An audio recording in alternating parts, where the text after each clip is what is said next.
That makes sense too. Yeah, I believe that. Oh, hi, Jenny. This is Jenny from the block. There we go. We have. The CDC came this close to recommending cigarettes. I mean, it works for irritable bowel syndrome, so why not? Dog. My buddy's dad quit smoking, and I was trying to, and he goes, I tell you, the only thing that makes it hard is I can't take a shit no more. And I was like, oh my God. It was the biggest thing for me to give up cigarettes. Like, I'm gonna get a poop. Okay. Jesus. I, All right. Have you I ever, don't know have you, if that's have you going to come never out smoked better in Say the that cigarettes? end. again. What'd you say? I was like, how am I gonna poop if I quit smoking cigarettes? It does help you poop. If you've ever, Oh, have it you ever does, been a it does. cigarette smoker? It's like coffee. It's like caffeine. If you drink caffeine in the morning, then you get the Okay, we jump can move start on to the now. day. Oh my Hey, by God. the way, amphetamines do the same thing. I don't know what it is Yeah. about. I was Yeah. gonna say, my ex-wife used to date a cocaine dealer, and she said every time somebody came by, they would do a bump and then go straight to the bathroom. I always thought that was really Okay. funny, and then the cigarette thing made a lot more sense because it's all stimulants. I'm sorry, Tiberius. much. Do the facts of life about pooping make you uncomfortable? I think I Tiberius should put his point in. I think I just have better shit to talk about, like these Good topics. shit. better Is that a shit to fucking talk pun? about. Better You shit son to of a talk about bitch. there, Tiberius. You got it. He picked it up. I laid it down. He picked it up. It's almost like laying rope. Jenny said she's from A block. Brilliant. So, do we want to save that Pope topic for when Rich shows up? We can just go with Yes, the I gun one was first. literally gonna say it. The shit topic. I feel like you save all the The religious shit ones for topic. me. We do because I get appreciate to beat that. up on you. That's half the fun. Is So, that what you've been telling yourself goes on? well, Yes. we have I one have more no narrative. coming. I'm actually Rob Noor in my head. I always win. You're Rob Noor. Oh no, you're a lot more accurate. Why do you stick? Why do you stick things in Stardust's mouth? That's all I gotta say. Should I If play a you're Rob game while I Noor. do this, or should I? You should declare victory. That's what you should do. What's I the think I should game? play a game. Torchlight 3. Oh, that game's awesome. Jenny said we should change Yeah. the subject to what makes Tiberius uncomfortable. There's There's a list. BDSM. Okay, like you all want to talk uncomfortable or about that. agitated? That's true. There's a difference.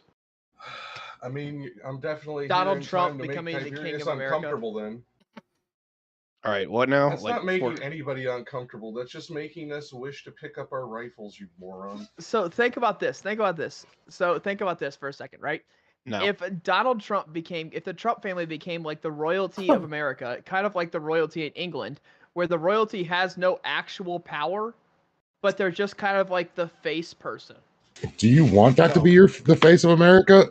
That would be so fitting in that we just be paying them a bunch of money that they don't deserve for no real reason.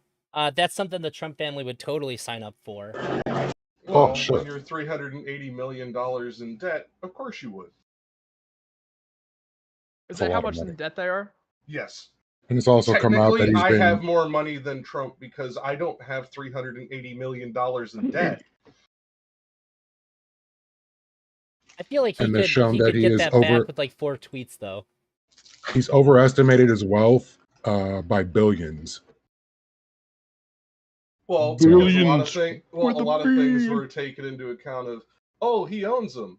No, the corporations that he is quote unquote president of owns them. And when you actually look at his share of the ownership of each of these companies, he's not even total owner of that. So it's like, yeah, people just fucking believe the smoke show in front because he's a good salesman. That's what he is. He's an entertainer. Well, is he a good salesman though? Good Like con this man. is the kind of He guy. con people to make him a television show about The Apprentice. Fucking, you're fired. Who Based on a fucking book he cared? didn't even write. Yeah, nobody gave a shit about him back then except for that he was entertaining. I mean, in all fairness, the same thing he did on The Apprentice, that's how he won all of his debates. He just bullied everybody. He didn't like argue the points. He just made fun of people and shit, and people were like, That's the guy. Yeah, him. Mm-hmm. All right. That's all right. So on It's that sad note, but true. Like, are you suggesting that there were actual political debates when he was debating? Long live the king. Those were like Oh my god. blood sports. Of course it's blood sports. That's how this man rolls. That's why basically I'm what it like was. hey guys, why did you all vote for this person? Like, all right, I I get that Joe Biden sucks, but Jesus Christ, how did we get The only here? thing, Well, it was the only originally thing- that Hillary He had an sucked R more. next to his name. See, That's the what only it thing I is. think, Look, the only thing that Trump really messed up on was he didn't declare martial law. So, Oh, I mean, that's fucking the only thing he Christ. really fucked up I on. Like a hate real you. American Okay, you would have. can come back in a minute, Sprout. I've always said that Trump's not a real American because he didn't suspend all constitutional rights. He was working on it. That was worth the laugh. I got him cracking up. That's good. That was good. You know what you did. I know what I did. 2-second timeout, laughing his ass off the whole way back. I gave somebody a 1-day timeout in my friend's Discord for saying that The Princess Bride was a bad movie once. He was just trying to make people upset. That was way too nice. That should have been at Like, least that would've 3 been days. I was going to say a week. That's the most contrarian thing I've ever heard in my entire life. Like, you're lying on purpose. Shut up. Well, no, I'm not even gonna form my mouth to say that it wasn't an epically great movie, better than it was given credit for at the time. Well, no, here's the thing. It's not an epically great movie. It is a good movie that just happens to hit all the nostalgia points for people that fucking were alive when it came out. It applies to the older people because of the way the fucking the grandfather uses his references. It fucking applies to all of us fucking nerds who were into fantasy. It applies to all the family. It applies to all the hero worship. Like, no matter which way you strike it, it hits all those nostalgia boxes. Well, That's what makes it valuable. Not everybody in the movie, but there was some truly phenomenal acting It in that had movie. Columbo. And rodents of unusual size, I don't believe they exist.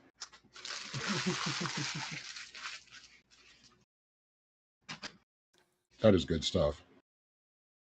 I'm just going to pretend the idea that you think that all rodents are that size. Only when you're in New York. They actually carry off entire pizzas. Not wrong. And another reason why I don't really want to go to New York. And 4 turtles. And 4 turtles. Renaissance-esque turtles. Nice. Nice. I like it. Oh, All right. Are we going to kick this off? Fun fact before we get started from that reference. Laird and Eastman just got their Hollywood Square. I'm super bad with names. Can you help me out with that one? The creators of TMNT. Oh. They just got their or not the Hollywood Square, their Star on the Hollywood? Outside. No, the star, their fingerprints and their handprints and signatures in front of the Chinese theater. But he's trying to gotta readjust my screen now. Finally. And Vigilante, what are you doing here? It's supposed to be your girl. He sold out. She's not feeling good. So You went and got her snacks and she still doesn't feel good? What is this bullshit? All right, you'll do. Yep. So I was sent as a replacement. All right. Well, on that, let's go ahead and kick it off. Welcome to the Minds of the Ecclesia panel. I am your host, Leafy Water Kai. And with me, I have some great panelists with some great insights into these topics that we will be talking about. So I'm going to go with introductions first. Let's start off with Elder Drazi. Hi, I'm Elder Drazi. It seems like I get pulled in here whenever we talk about religion, so I'm super excited about it. That's it. I'm good. I'm just happy to be here. I appreciate you having me. Thanks for coming. Jack. Hey, I'm Jack. I'm the producer tonight. I got these wonderful people in. And no, Drazi, you're in because we had not had you in far too long, my friend, and I saw you active, and I was like, you know what? You would be great to talk about these particular subjects. It just happened to be religion again. Last time you were here, it was religion too, but that's okay. And as far as the topics tonight, like, honestly, this is probably the most mixed bag. We are going to piss off the most religious individuals because we have one side that they're going to love and the other side they're going to hate no matter which side of the aisle they're on. This is going to be great. And we have Osiris with us tonight, looking extra Hey, presidential. look, I'm doing me the best me I can be. You know what I'm saying? I'm glad to be here. I don't know about these topics. This shit sounds a little crazy to me, but it's gonna probably be fun. I can't wait till somebody gets triggered. Oh, I'm looking at yeah. you, Sprout. All right. Wow. And on that, Sprout, I don't know the second topic, but yeah, the first topic looks good. I'm just happy to be here. If you've watched this at all in the past, I don't know, months, you know who I am. So the Sprouted Kiss, but looking forward to the conversation. awesome. And we have the amenable, magnanimous Tiberius D with us today, who's been super based over the last week. You are too kind. However, I don't know how based I am, folks. My Jenny. Twitch subscriptions, particularly my Very YouTube much. subscriptions, do not account to me being based. In fact, it seems like no one gives a shit. So if you really like me that much, definitely hit that fucking subscribe button over there already. Anyway, without further ado, guys, it's a pleasure to be here. I have had to take notice of going away for a quick bit, so I am back. Hopefully, I can stay back. However, I have not gotten a new job yet, and harvest is about to begin. So hopefully, everything doesn't go completely sideways, but we will have to work with it as we can. The harvest is upon us. Excellent. Yes. And here, by special request, Vigilante. Hi. So I don't really know the topics yet. I'm gonna be Let giving me them. add you into the group But, chat. Was not expecting I- to all have I- to all do I this was last told- second. Look, all I was told was something about the Pope, nukes, and then something about guns. And I was just like, okay, sounds like fun. Let's do it. So let's start off with the city of Albuquerque, New Mexico has suspended the carrying of guns by citizens for 30 days and was given on the grounds that gun violence in the state constitutes a public health emergency. So, an archbishop of the Archdiocese of Santa Fe issued a statement on Monday defending the New Mexico government's recent controversial executive order banning the carrying of guns in the state's most populated city of Albuquerque. So, we're going to get our feelings on this. So, let's start with Elder Drazi. So, I'm pretty left leaning. However, I do support the Second Amendment. I think it'd be disastrous if we tried to do anything to it. But even if I was less supportive of it, Americans do have the rights to bear arms. We've been pretty fast and loose with what we can do with a public health emergency, and it seems like this is another test of what you can get away with by declaring one. In the words of George Carlin, rights aren't rights if somebody can just take them away. And I think this sets an example for anybody who feels like they want to declare public health emergency to do something else. But also, just the fact that they're targeting guns with it means that I expect to see this in the future. And even if you don't support guns, you're going to see some people who really, really fucking love their guns rejecting this in a very aggressive way. And maybe not this time, but it's going to happen. They're asking for trouble big time with this. All right, Jack. Okay, so we're starting with this one. Gotcha. So, when we're looking into this, we have to think about two things that are involved with this. For the non-Catholics out there, bishops are actually far more powerful than people think. Archbishops even more so. They actually have the ability to create new priests in their own image until their power of investiture is removed from them through excommunication, and yes, only through excommunication. So this person taking this stand is essentially saying, I am putting, I don't know how much of the Catholic Church, but at least probably a quarter of the Catholic Church's power in the United States behind this statement. Because I guarantee you, if this is a problem, you're going to hear about it from more than just our local news if the Pope and the Cardinals had an issue with this. Excellent. Osiris? It seems like one of those things where people are being reactionary again. I don't know of any instance or evidence that taking away guns actually solves gun problems because the people who are getting them responsibly are not probably the ones committing the crimes. And on top of that, uh, they're not dealing with any of the underlying problems. They're probably not dealing with the poverty. They're probably not dealing with the homelessness. They're probably not dealing with anything. And I take what Jack says, you know, it's good information, but I really don't like the idea of the Pope having to say so in American politics. I know he's powerful, but it seems crazy to me. Right. Sprout.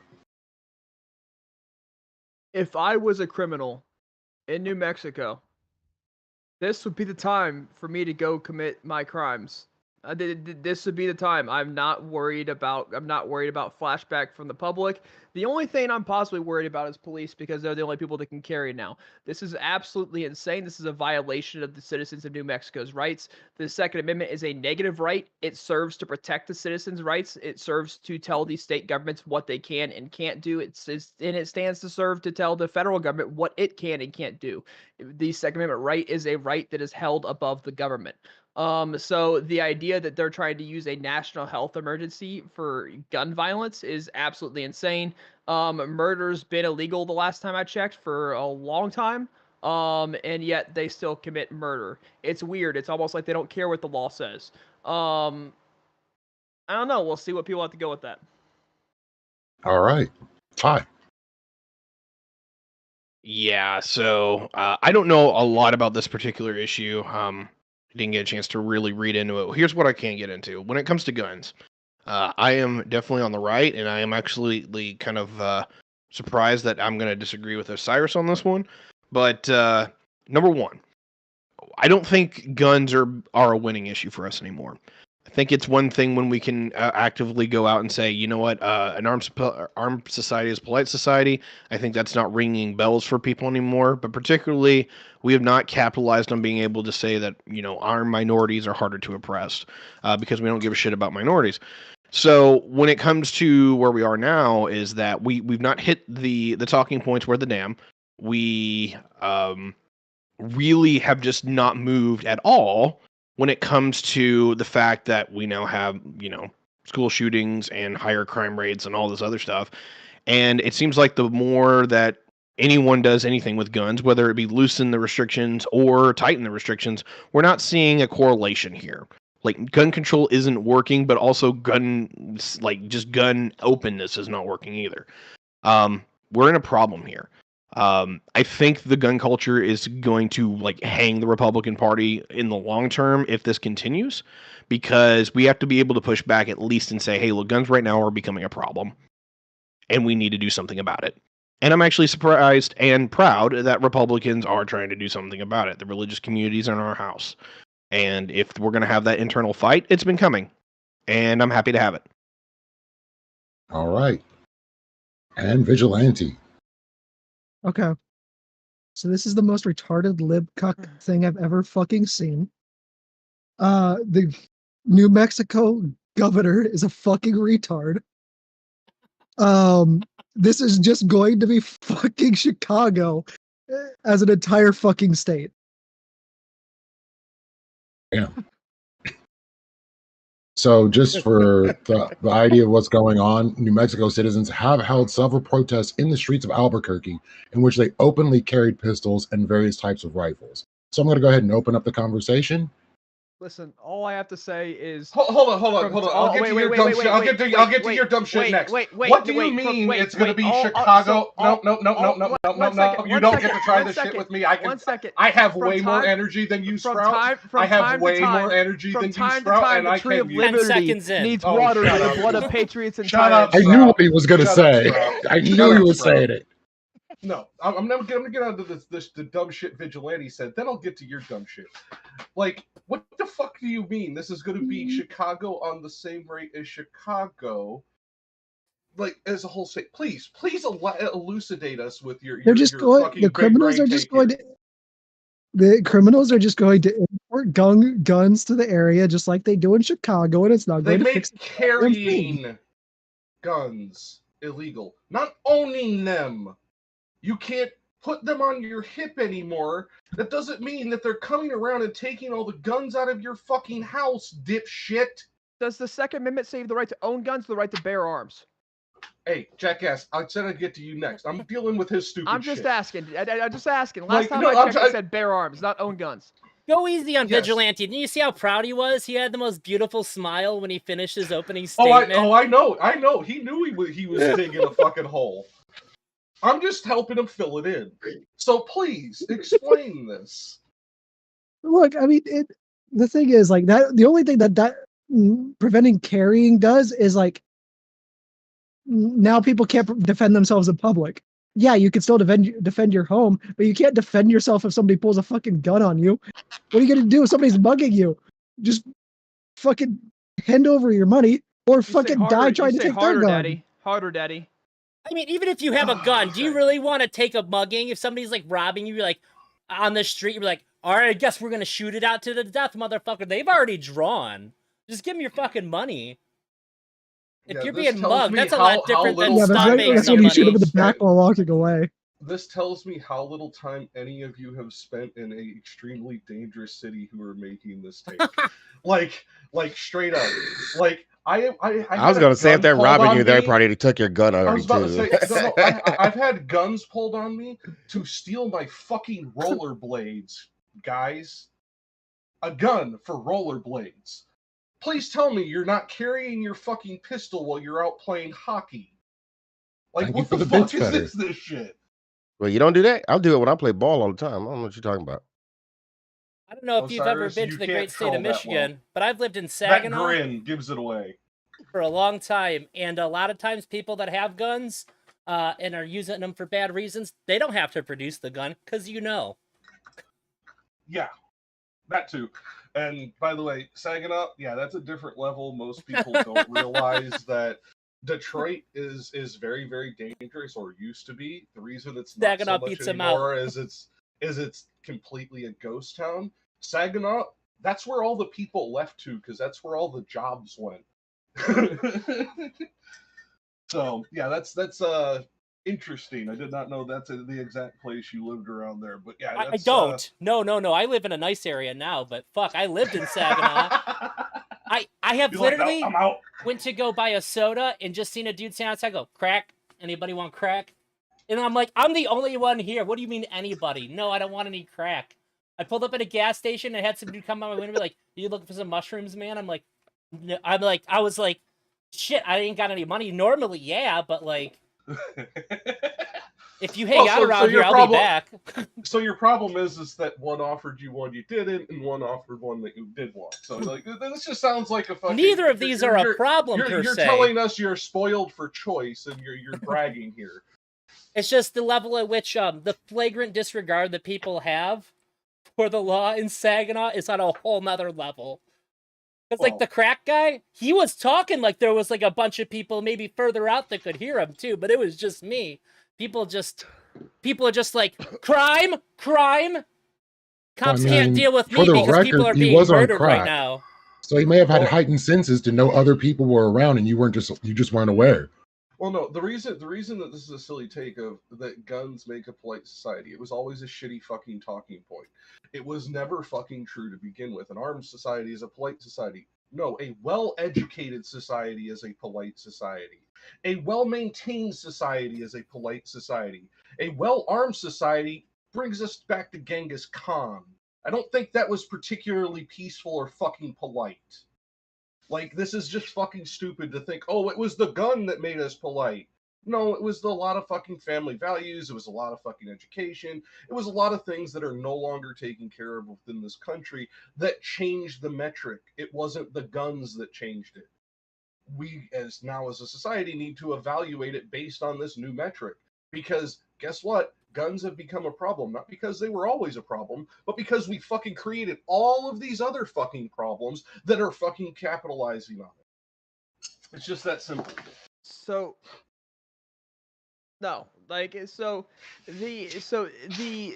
right to bear arms was not intended for hunting. The right to bear arms was not intended for. Let me see what your 338 does to a predator drone. The right to bear arms was not intended to for self-protection. It was intended to protect the large populace from the government should the government become out of hand and become tyrannical. That is what the right to bear arms was intended for.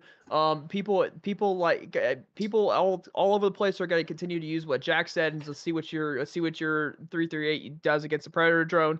But somehow it seems that people that are less armed and have less technology in their hands tend to kick our ass. And you know what? We even signed a treaty deal and gave them back their entire country. Actually, Dude, basically let them run over. Yeah, Basically, let Sprout, them run you're over the an government. idiot. shut the right? fuck so, up. So what I'm saying Sprout, is shut that up. You're an idiot. What I'm saying, That's what you're saying. because this does happen. We went to Vietnam with much more technology than what the Vietnamese had, but yet we got our asses kicked.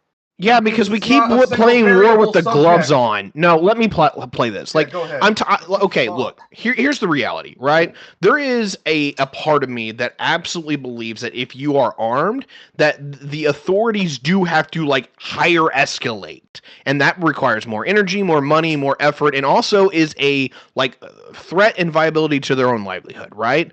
So that has an opportunity cost. On one side, if you are somebody who is like completely pissed off with your governing body, whether you are a minority that feels like you're not treated right, whether you are just some guy who's down on his luck, whatever, I think having the access to arms does help with that to some degree. However, two things happen as a response to this. Number one is that if the majority of your people are armed or can be armed, that means the police get militarized. And they tend to shoot first and ask questions later. It might be why we have 1,000 people die to the cops every year. Now, on the other side of this conversation is that if the government ever fucking wanted to, it would absolutely crush any and everyone it possibly could in the service of conquering some other people. We have seen this throughout history. Soldiers kick the shit out of armed peasants day in and day out. The only reason why they lose is whenever those soldiers have fucking political handcuffs tied to them.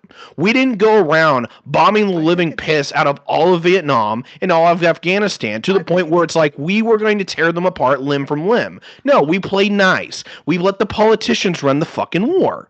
And if we had not done that, I think this point's hilarious too, because the U.S. military would be on like a quarter staff. From my best estimates, 3/4 of the military would not follow orders.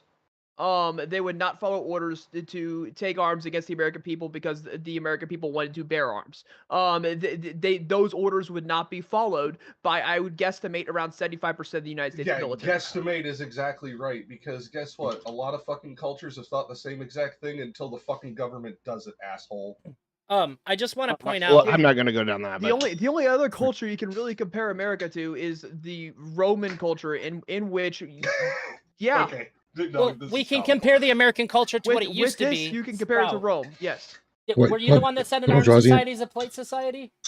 Actually, that was me, but that okay. I said that we're not doing well with that argument, though. Okay, well, I just want to say, when that quote was written in 1942, you could buy a Browning 1919. I don't know if you've ever seen this thing, but yeah, I bet you people were a lot more fucking nice to each other if you thought somebody could pull out a fucking 500-pound machine gun and light you up.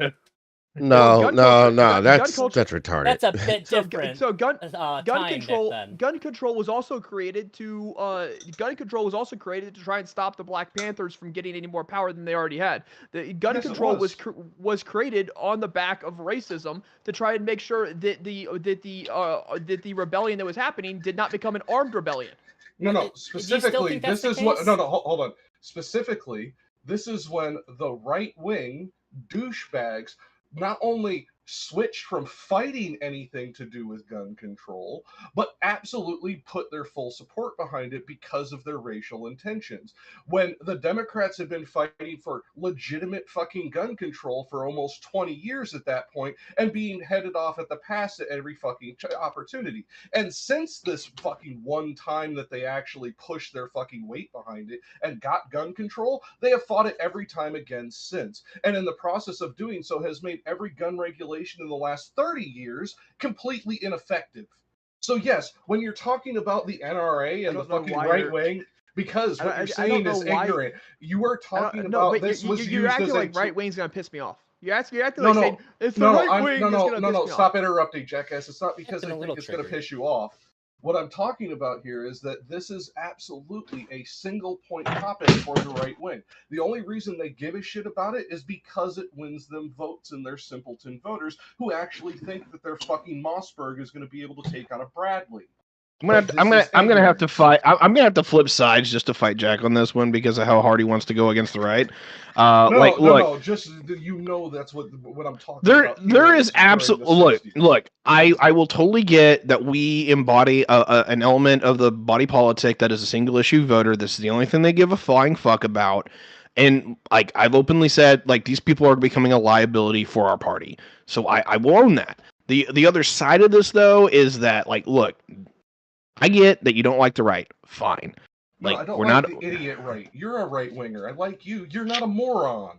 Well, I appreciate that, but this is my barrier for entry to people who I like. You need to not be stupid, and this is stupid.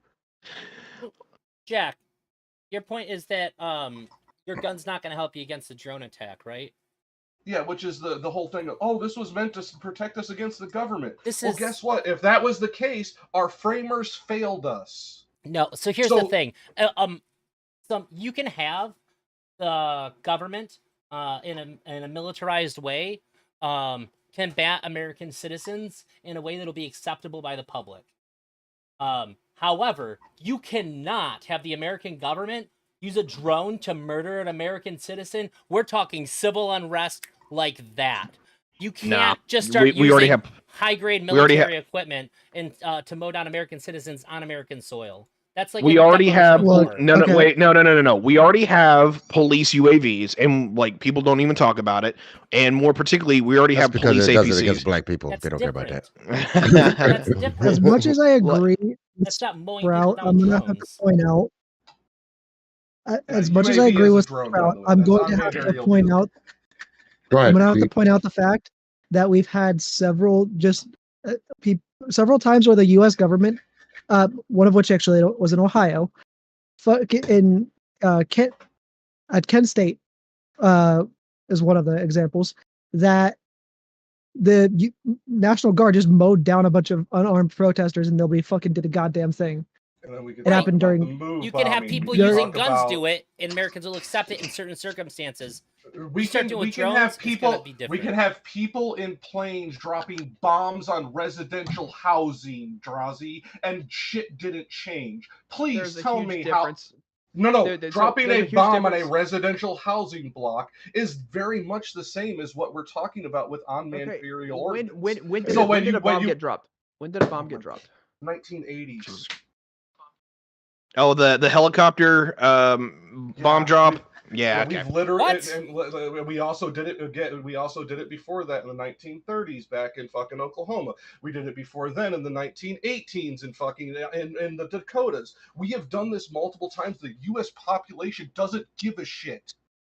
I hate this fucking. Oh, America, maybe not 50 years later. Oh dear God, they didn't care about it in the moment, asshole. That's news to me. I just want to clear up some facts about this. Look up the move bombing at Elder Drazi, MOVE, all caps, and then bombing. I actually will back him up on this one. Every time that it's been done. So that was the police. So one that was the police. I think you have a much better chance of getting police to fight American citizens than you do the military. And to go to what V's talking about, the National Guard is something completely different than the active component of the military. The National Guard, they probably saw that as like this is their only chance they're going to see any type of combat, and so they went full hull and decided to mow down civilians and look terrible doing it. But that's a completely different mindset than what the active component has. I just want to clear something up. So this is only in one county in Arizona. And it's only a 30-day ban too, just so we're on the same page here. Right. Like we are blowing this out of proportion, but like the issue here is like the right has to have a conversation. And this it very much appears to me to be an internal right-wing fight because you have like the leader of religious organizations, which granted we're not like the best friends with the Catholics, right? So maybe this is a Democrat, but in the reality here, guns are becoming far more of a charged issue everywhere.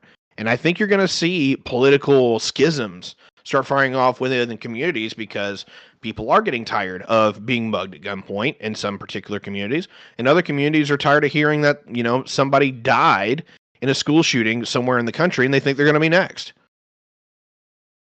I You reset wait, my comment. do I you just looked that do you up. really believe that though, Tiberius? Oh, yeah. I'm just going Like- off intuition here, because here in Texas, we've had several shootings now. Texas is going to be the last fucking place that's ever going to want, reverse on this. Like, let's be real, okay? Like, Texas is like, I don't get Texas because on one side they're like, look, you've called me the most Texas man to not live in Texas. Maybe that's true, but like, here's the deal. Like, Texas has this odd combination of thinking themselves as hyper libertarian and then all of a sudden being super socially conservative. Now, look, I don't know where like one starts and the other ends, but I definitely see guns as the libertarian camp for them. And like, that's cool. Like, and I get it. If you're in West Texas, if you don't have a gun, you're dead. No. But- I don't know a male.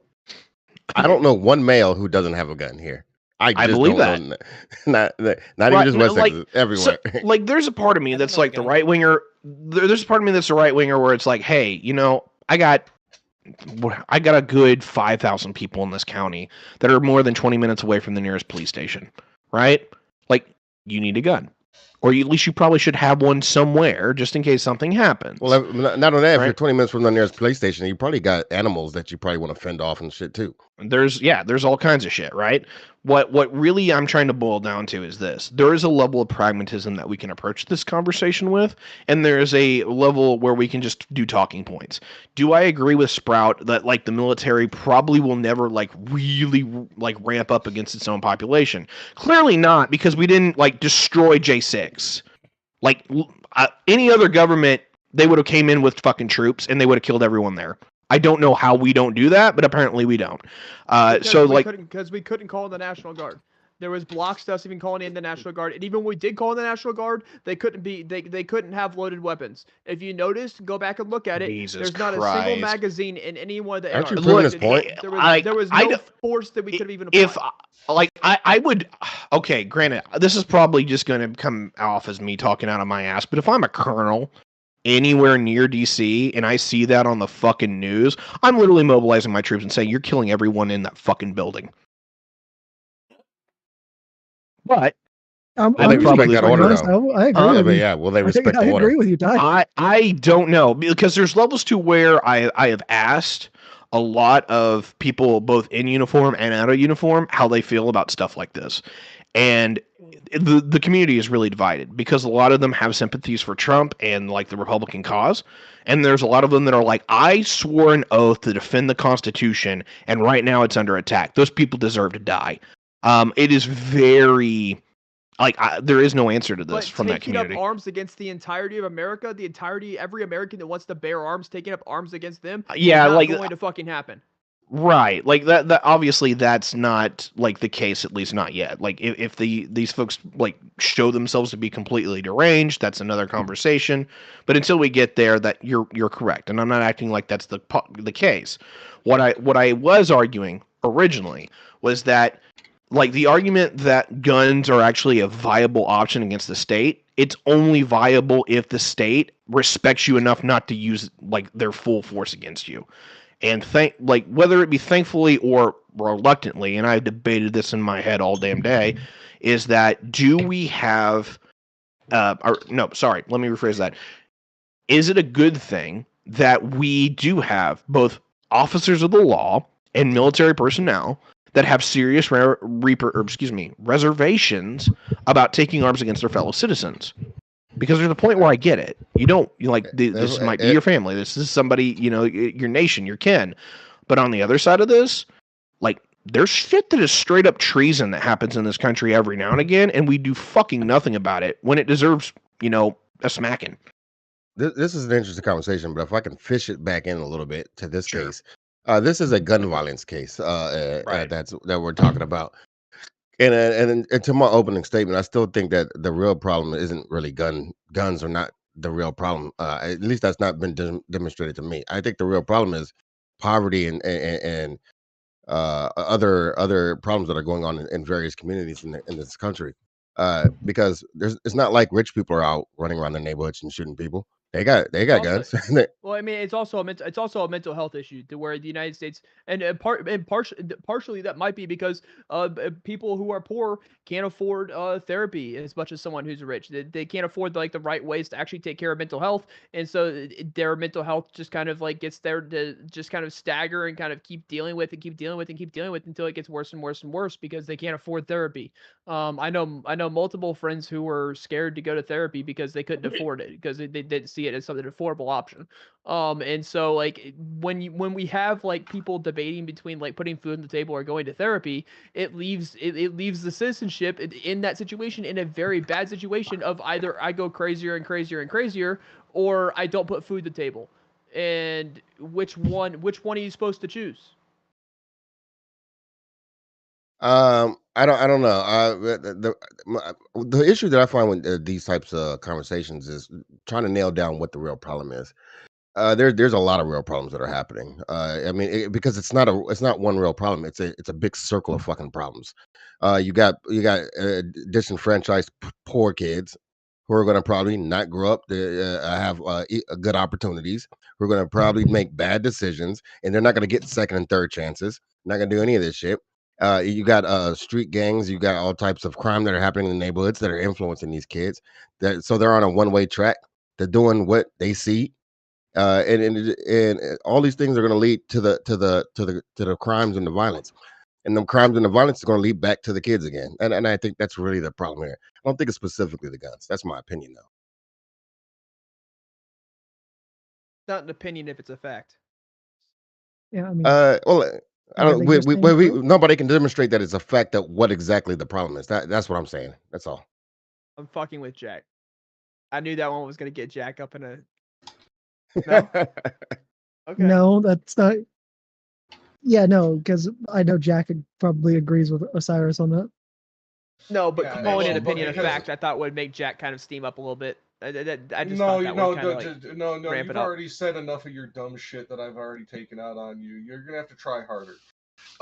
Like honestly, like, because that was about the dumbest shit I've heard you say on panel in a long goddamn time, Sprout. Like Look, that is taking you back to like What? What is chilling it? with fucking What is like it? Andrew levels of dumb. What is it? Did the United States military wouldn't take arms against the American populace Yes, for bearing arms? it's ignorant because what you're For talking simply about bearing is arms. yes, because you don't know that that's what the orders are going to say to these people, or that the military personnel are going to be told this, or any of this fact. You don't understand that we actually have people who don't agree with you in the military at the command level who actively put fucking NCOs in charge to fucking take these fucking thoughts out of them because they think they're going to have to turn on the commie left, asshole. They just think it's going to be a different portion of the population they're going after. Okay, from again, what I'm saying is, from my experience, 75% of the military is not that. 75% of the military would not. How many would not bases were take, you on? Uh, Uh, 4. I'll split hairs here and say like there is a serious split within the military, not only among just the conversation that I laid out earlier, but the officer corps is horrifically concerned about radical right wing that they are. The enlisted tends to be more right wing, and they're more worried about like a communist insurrection firing off the next time we have an economic downturn. I think actually both of these thoughts are actually on deck to some degree. The reality, at least for me, is that we're probably not going to see a military response to like a radical right wing extremist, but if we start having another major economic downturn to where people are like, "Fuck it, let's start hanging the rich," then yeah, like we might see that conversation fire off real quick. Oh yeah, if we start hanging the rich, yes. Look, it's But not for hanging just the rich. for just the act of bearing arms, the U.S. military will not take military action on American soil against Americans for just the act of bearing We arms. we all like Let's be just completely honest here. alone If on that. the Go ahead. if the communists started doing anything to the rich, it'd be rolling out the guillotines. Wait a minute. Sure, Didn't they literally like take over Seattle? like yeah, they kind of did. Like that's actually the part where like there's levels to where it's very Those were clear. anarchists, but yes. Yeah, like it's very clear that sometimes the government doesn't give a shit, and I guess like Trump and the Republicans were like, hey, you know what? It's Washington and Seattle. If they want to look nobody like cares. jackasses for it, well, honestly, I think that might have actually been a political win for them. Like they want, Yeah. like Republicans won the law and order vote. They're like, hey, this is Seattle. You don't want it Seattle, vote for us. It just didn't. It wasn't enough because of a few other issues that we didn't win on. What happened in Seattle is just what happens whenever you let anarchists take control of a movement. Well, that's the whole point. We don't let anarchists take control of shit. What the fuck are you talking about?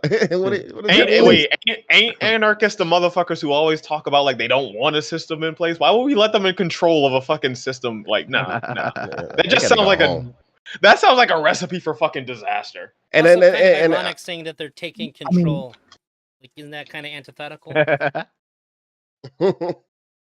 I don't know. This shit, look, that shit's all crazy to me. I don't. For as much anarchy as they want, they seem to want to provide a lot of rules to their anarchy. It reminds me of that one Bender meme where he's like made of wood and he's like, "You're gonna learn our peaceful ways by force," because like that tracks. Yeah. That tracks. Sometimes you got to break a few eggs, as they say. Yeah. Yeah. But I think the only way you actually get to what was being discussed was if there's like a severe propaganda over probably a decade or two, just propaganda machine in the military, like teaching the military that like these people, that this subgroup of people are subhuman, and like don't deserve these rights, etc. and so on. There'd have to be like a severe propaganda machine inside the U.S. military kicking that stuff out for the military to have any type of response to the simple act of bearing arms. Wait, how would that work though? Considering most people, the vast majority of people that own guns are white. What does that mean? No, that's not true. I don't think the vast majority of people owning guns are white. Like in comparison to rate, like in ratio comparisons, like the population. Is that what you're talking about, or are you talking about like mass numbers? Yeah, legal guns. Legal guns. Legal You're talking about mass numbers? Mhm. Are you talking about ratio? Yeah, population wise. Okay, so mass numbers, yeah, because white people are still the majority of this country. So congratulations, that fits the ratio. Per ratio of population, no, white people are not the highest. I don't even think they're the top race of gun ownership. Plus, on top of that, my understanding of gun ownership is that a lot of people don't own guns. There's a few people who own a lot of guns, so to say. I could be wrong on that, but that's what my understanding. As far as legal gun ownership.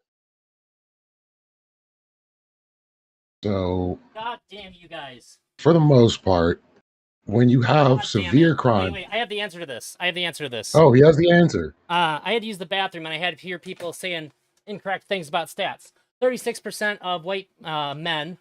The stats are going to look at men. They're not looking at women. I guess we don't care about women gun owners. 36% of white men own guns, 24% of black men own guns, and 15% of Hispanic men own guns in the United States. So while white people do have the majority, it's not like an overwhelming majority. But if you take it to ratio of the population, yeah, no, this is to ratio. Yeah, this is percentage of this demographic. Okay, but if you take that to the ratio of the population, so if the Hispanics are, I don't know what percentage the Hispanics would be in the United States, whatever percentage that is, if you take the 15%, we all know the black stats for. Wait, are you saying go with that? It's not per ratio. I'm saying per ratio. So taken against the population of people of that race in America. That's what I'm doing. I'm saying 30% of white men in America own a gun. 24% of black men in America own a gun. Make sense? This isn't like but that's not by ratios. That's what he's saying. It's not by per population per thousand. No, that is a per capita stat. Like that actually is. I get where I get where fucking Sprouticus is coming from. Unfortunately, like the only way you could steelman Sprout's argument here, and like there's a level where I could possibly do it, is that can we assume that there is a lot of illegal gun ownership? Oh no, I'm not trying to steelman his argument. I'm just trying to. I get what he's asking for because like I'm trying to find it as well. I don't know if like the stats that you're gonna find are gonna like give you Tiberius, that. Tiberius, I'd push against that also because I think that a lot of also legal gunners. I know a lot of legal gunners own unregistered guns too. So Right. there's no way of knowing.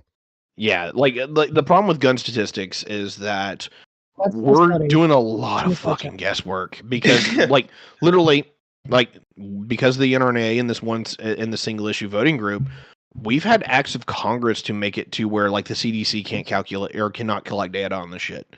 Like it's almost all the data we have is like activist groups collecting data. Like the only reason we know that the police registry or the people Bye, that Jenny. the Have a police good kill night. is Yeah. not from any kind of Minutes. government source and institution collecting all that data. It's literally an activist group. And every time that they find like a headline that says, hey, this person killed by police, they log it, they put it into a system.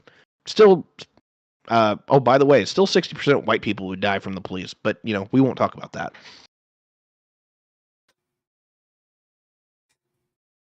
Well, that was a bomb to drop. I knew Thanks for that, Tiberius. Nuke the chat. I like it. Was it a nuke? And anybody got a response? Sounds like a nuke to me. Yeah, No, yeah. I'm waiting for the shockwave. because- Usually with the nuke, there's a shockwave or like damage or something. Everyone kind of like throws their hands that up. wasn't I'm the waiting EMP. for it. Are you thought waiting that for was the a meme nuke? where everyone's like, ah, because Yes, that never happens. Okay, I wish it did, but it doesn't. I'm waiting either for like some type of It does response or like happen. some. It does happen. You just have to be better at it, Ty. Like, I well, don't drop nukes so- like that either, by the way, because I'm not good at it. Like, I know this. So It's not basically, my what you're way. all saying is I farted. I got it.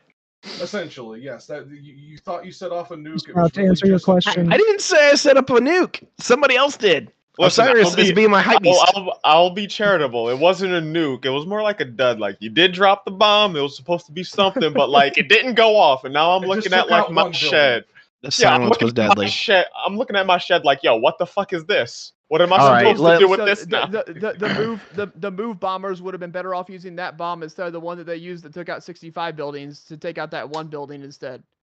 That's all I gotta say. They've been better It off, was more the fire that accurate. spread. More asshole. accurate. God damn it, Sprout.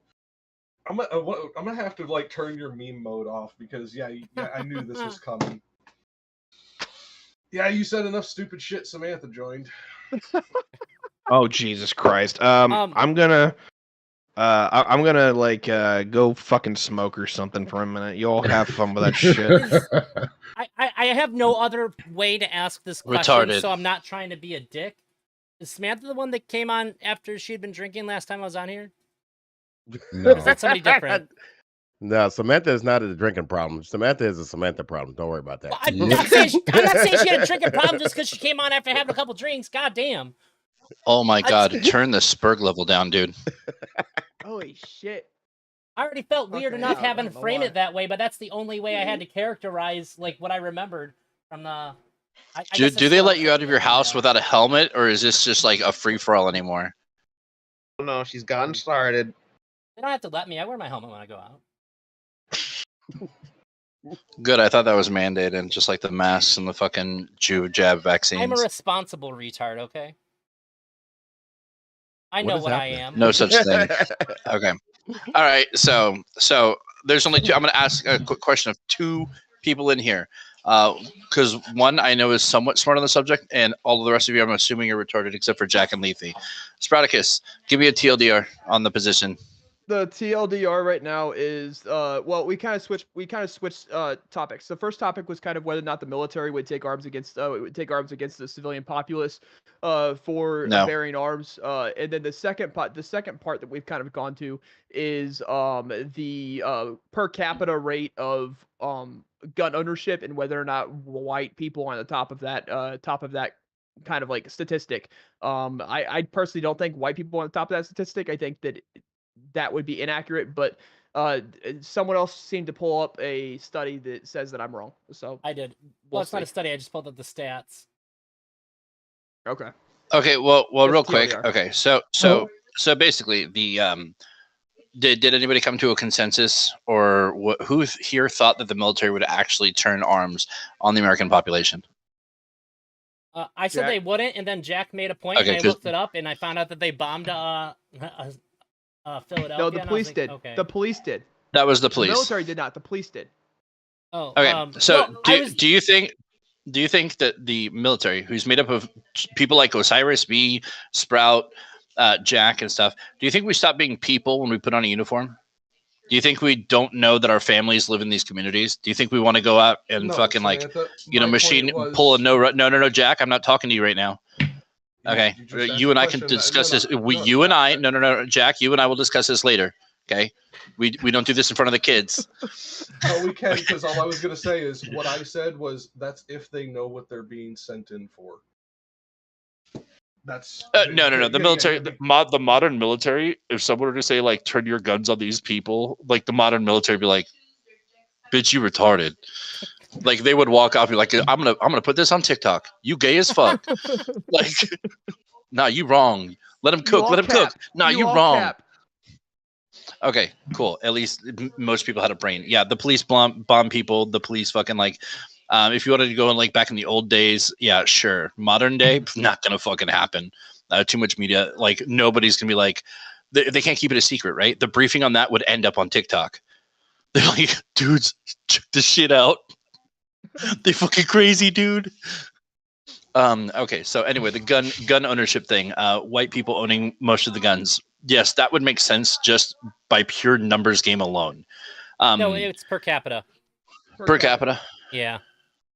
Okay. Well, that would also make sense because there's less felons per capita in the white race. Go ahead, Pyro. I just want to like fucking rewind it a bit to like the question of like would the military like act? Because there's two questions, and Samantha came here. She fucking did her thing. Cool. I'm not gonna dispute that. But What do you want, dipshit? I was just gonna ask, like, is the question like, yo, would the military actively follow that order? Is that an order that like, wait, can I finish? Can I finish real quick? No, because we already have this in things. So the National Guard can be used against the American population. However, the actual standing military, it's in the Constitution that it cannot be used against the American population. Well, like that goes into the second question I was gonna ask, because like one of the questions like you're answering is like, yo, would they follow that order? And the second is like, would that order ever be given? Is there a circumstances in the case of like raising arms and like Second Amendment shit where, you know, the military might float that suggestion out? Because that's a question for me, a non-military person, is like, is that an option they got where it's like if we raise arms in a way they don't I'm like, sure there's they can do that? I'm sure there's somebody. I'm gonna be real. I'm sure Trump was dumb enough to try to give the fucking order at one point or another. He would. He's a fucking dumb shit. Well, like that gets into like more of my question. At the same time, you got to realize there's a chain of command and there's like checks and balances. So Trump would be like, yeah, we need to kill these fucking uppity people burning down cities in a quote unquote peaceful protest. Then there's Joint Chiefs of Staff going like, dude, you are fucking retarded. Shut the fuck up. Sit down. Samantha, the president can use the Insurrection Act of 1807. Yes, but you're still going to have the people have to give the orders. You know, the general can tell the fucking president, sit the fuck down. You have no idea. Do you think Mad Dog Mattis, hold on, no, Spartacus, shut up. Do you think Mad Dog would sit there and listen to Trump saying, you need to do this? And Mad Dog not sit there and be like, bitch, what the fuck do you know? 5-time draft dodging champion? Like, no. Okay, no, Mad Dog told him when Trump was like, I want to ban transgender people in the military, Mad Dog's like, you're a fucking moron. At least they had more balls to serve than you did. It's extremely unlikely to happen that the president can use the Insurrection Act of 1807 to deploy activated technically standing. I mean, yeah, but technically at one point the president could do a lot of things. It doesn't mean it's actually going to happen. That's true. I'm just saying that there is a possibility, however unlikely. I mean, the president can give an intelligent speech, but you see from the BAS too that they have to use a teleprompter and they don't know fucking basic English. Get the fuck out of here with that shit. They can. Shut the fuck up. The thing is, would they and could they get away with it? They can try all they want. But Joint Chiefs, generals, the Sergeant Major of the Army going to look Trump or anybody in the face and be like, bitch, you stupid. There's not a single way, you know, almost 1 million motherfuckers are going to go into their own communities and fucking pull a no Russian Modern Warfare 2 style. Wait, the question, because like again, non-military mind here, so like Is our military that stupid that they send New York niggas in to like, quell a New York rebellion? Because like in my mind, in like every scenario I've had spit to me to the like various military minds, it's like, oh no, we've accounted for that. We're sending Texas niggas in because they're not related to you. No. That doesn't matter. That doesn't matter. Nobody cares. Okay, I That just don't matter. Statistically, I'm covering the broad thought of like, Pyro. normal American I respect. niggas. I respect Take a the look at it. questions. Take I a look at it respect this way. Take a look at it this way, Pyro. It doesn't matter which niggas you sick on which niggas, right? It's just black on black crime at the end of the day. Okay, that's a joke. Though Cyrus actually answered the question because like that's a thing. Like that's a thing. I know Cyrus went that way. And then and have you seen the governor of Texas? Retard. Okay. Yeah. Okay. Yeah, second here. Hold on. Second here. It's not like it's not like me in California here. Even if I was in the National Guard here, doesn't understand that Osiris over there has a family in Texas. Like nobody's gonna want to go over here and gun down kids. We look down upon behavior like that unless you're Max Carson. So like we don't touch kids. We don't fuck with kids, right? But like, oh my God, Jack. Getting back into the reality of this, that was reality. As well as getting back to the reality of the things that can make this actually happen. You and I both know there are people on the command level who absolutely have been prepping their fucking soldiers to do just this. The only difference is it's not going to be about firing arms. It's going to be about commie shit. It's going to be about insurrection. No, you are wrong. This is your fucking Twitter terminally online brain. Well, time out. Wait. There's a difference between. Would you like me There's to, a difference. There's a difference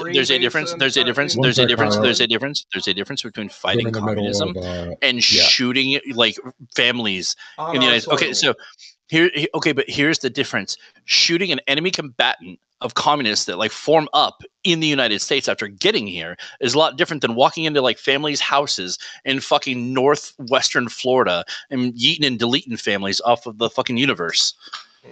Okay, Pyro. So like this is again, I hate and like I don't like to give it to Samantha, but like this is a question like where you're talking about like they're talking about going after communists and shit like that. I can buy that. I can 100% buy that. There's some high top general, like there's some high top general out there that's like, usually we don't want generals, usually colonels, but yes. Oh, colonels and shit, like high top military officials that are like, we don't want communism to begin here in America. The question that I would then ask that Samantha actually tackled when she's talking about going and like murking up some fucking West Virginians is that like, are they more willing to do that against like, the Chinese, / Soviet communists? Or are they going to take a lesser hand towards like, this is some West Virginian motherfucker who's like a communist? From the way that this base commander was training it into my brother-in-law and his troops. This is anecdotes. This is anecdotal. This is anecdotal. Shut up. No. This is on a command level, Sam. This is anecdotal. This is anecdotal. Proof or shut the fuck up. Sam, I can get my brother-in-law, and I will. Anecdote. Show me a training manual. No. Show me a training manual. Show me a training manual. Show me an SOP. Oh, cool. Because like every person in like ever like follows the training manual to the exact. No, but for every listen. No, but for every scenario, but for every scenario that we have as a gunfighter, for every scenario that we have like a possibility of having, we have a fucking manual that we would follow. On these are the steps that we would take if this were to happen. We have a fucking like American-born in domestic insurrection is no. If it's a communist in America, if there's a Marxist revolution in America, it's a terrorist uprising that should be quelled with the most gratuitous amount of violence possible. No, but like that's the thing. I want to hear about that's the thing I want to hear Jack actually answer. Like when we talk about the United States military going at people who are raising arms, it doesn't matter why they're raising arms. We can look back in American history 150 years ago and see whatever fucking reason, we'd raise up arms and we'd quell them. I want to hear Jack's answer for the modern day. His hypothetical is a communist revolution. We're going to go with West fucking Virginia. How would this actually go down based on your anecdote? It's an anecdote because it wasn't West Virginia because this guy would have been deploying into the Carolinas and the South. Oh, okay, fine. Specifically. But now going into this because Samantha actually probably knows the asshat I'm talking about because of some of the shit that she's done in her past. the way that this guy was training his officers and his NCOs to then train their fucking, their normal fucking infantry, were that because they were Americans, it made them worse because it made them traitors rather than just enemy combatants, and traitors deserved no quarter. The only punishment for being a traitor is death. This was quite literally something they would say in their fucking briefings every fucking day. So when you say anecdotal, but when you're talking about this, Samantha, you and I would agree when you're talking on an actual traitor's level. If it's a primarily the majority of the population wishes to be the change and the government becomes tyrannical, no, you be the one taking up arms against the government too. Yes, but I would also take arms up as a private citizen. I would, as a veteran and a private citizen who took a oath to protect the United States from enemies, both foreign and domestic. If there was a Marxist violent uprising, I would take up arms as a civilian and push that shit down myself. But there's it's the righteous, good, and moral thing to do. I do feel like what you're saying though, Jack, is like it's like the extreme minority. Like if you want to see like this is the base commander. Hold on, this is the base commander in control of Paris Island. Okay, I understand that. Meaning one of the two primary training facilities for the Marine Corps. So when you start talking about this, it is not a small. No, you don't. I understand. You're saying this is isolated. That's not isolated. That is a spreading fucking problem. That is creating. No, it is not. It is not a problem to fight communism. Shut up. So then, if you want to see other shit that like would make you go what the fuck when you're talking about military, go on Facebook. I don't know if they have a Twitter or not, but go look up U.S. Army what the fuck moments, and you're gonna see a whole bunch of shit that's gonna make you go what the fuck, this isn't like. This isn't like unheard of that you know some commander somewhere is fucking doing this shit. It's not fucking unheard of, but however, it is ultimately a very small part of the United States military. Okay, Pyro. My question is because like we have one side like Samantha. I'm not even gonna say you're wrong, but like if there's an insurgent communist shit, it's like you fucking crush them. Like, there is that part in the military where we're talking about like domestic threats. There's two questions I want to ask because like that kind of hinges on where I personally fall on it. It's like, one, have we seen a domestic threat in like the last 100 years or so that would warrant that military action that we're talking about? And two, regardless of the ideology, it's about like in 2023, would our military be able to actually combat that? Let's say it's an actual domestic threat. Would our military actually have the balls to go in and stomp that out? Wait. The balls to stomp a domestic threat? Yes. The willpower to go wipe. Wait. No. You did your thing. Give me a sec. The willingness to go into houses and yeet and delete people, just like start fucking slaughtering Americans left and right. No, but there's a big difference against taking arms against a violent insurgency, even though they're American born, and fucking just killing random innocent good old boys, didn't do nothings, we was kangs and shit people from the planet. But like that leans into like the first question I asked, where it's kind of more like, okay, cool. Where like I'll make it more it's like, where do we draw the line between like drawing up arms against the government that for whatever reason American citizens don't like and we want to draw up arms against versus that domestic threat? Because that for me is the answer to the question. Well, we've seen it. Well, no, it wouldn't be a protest, right? A protest isn't a violent uprising, right? A protest. Well, where's the line? We haven't crossed it in quite a fucking long time, if ever. Now, hold on. I'm asking where it is. Hold on. We don't know because it hasn't been crossed yet. It was crossed in the Civil War. We do know that. There was a big disagreement and people started shooting each other over it. That turned into a giant thing, right? But what is it? Wait. We don't know yet because we haven't found that line yet. So stop for a second, sweetheart, and listen so I can give you a couple examples of things that have happened that pushed the boundaries, but they had different outcomes. So we know what happened with Waco, Texas, right? Now, what happened in Bend, Oregon with Bundy and the takeover of the federal building? Do we know what happened, the outcome for that? Nobody was killed and all charges dropped by a judge. This dude, they took over. An armed insurgency took over federal buildings and land and had a standoff with feds, and all of them walked out, not a scratch, and So, no like- hold on a minute. charges. I think Time out, one person did die, not at the scene, but like Yeah, shortly but afterwards. Yeah, that's his problem. I'll ask the question again. 'Cause, Finicum, like, Roy Finicum, I believe. yeah, like Yep. you drew a specific line, and like I'd be willing to agree with you. The line you drew, like when you brought up like the Civil War and shit like that, versus like Waco and shit like that, is like, yeah, when you that's fire what I'm upon- saying. No, That's no, what I'm but saying. like that- But that's no, what but I'm like- saying, though. No, We've but like had, the no, hold on. Let me the distinction. That's what I was bringing up the two, right? So like since the Civil War, like these were armed insurgencies that took over properties, right? The fucking Waco's had the standoff that turned violent and everybody died, and then Bend, Oregon had a standoff where nobody got hurt. Those were both pushing those boundaries of it could be considered an armed insurgency, right? But I think the one that was in Bend, Oregon was handled properly because it was so small. It's not going to affect anything in the United States as a large, right? Now, when that war started in the Civil War, right? This started as something small, got bigger. Well, like half the country was fighting half the country wasn't half the country anymore. They wanted to be another fucking country. So we weren't even fighting ourselves. We were fighting another fucking country of traitorous douchebags. And it turned into that thing.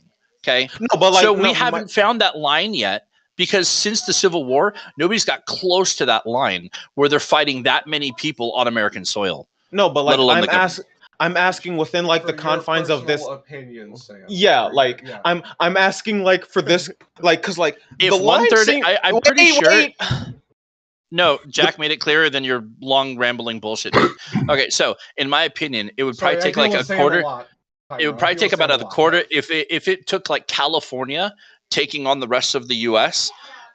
I'm pretty sure the government would be like, we're gonna fucking cage these bastards in and do what we need to do until we can calm down their fucking bullshit.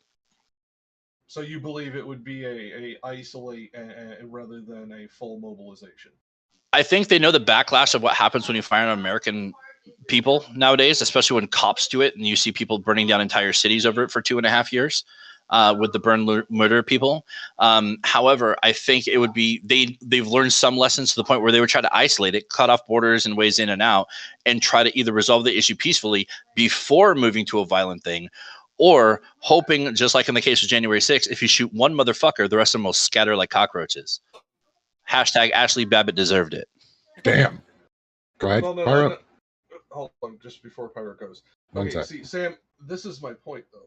I agree with you that when it is perfect knowledge or near perfect knowledge in these situations, it would have these interactions.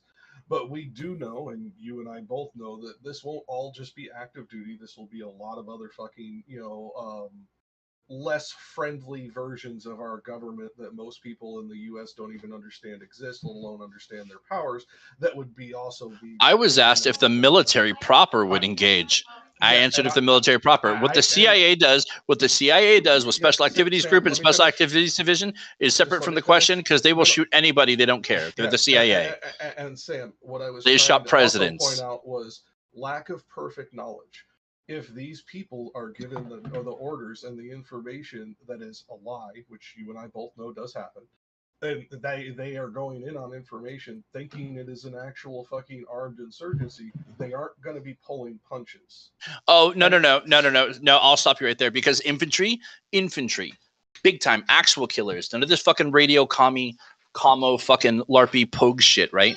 We're trained on fucking situational awareness, right? Like, there's a lot of instances where we are given information and we get there. Hold on, it gave me a new audio device. I told it to shut up. We given information, we get there and we're like, nobody's armed here. What the fuck are you doing? We pack up and we turn around and we'll like park outside and we'll like monitor for a while. And we're like, no, we got wrong information. Back out. Like the units that they would send to the front lines, the units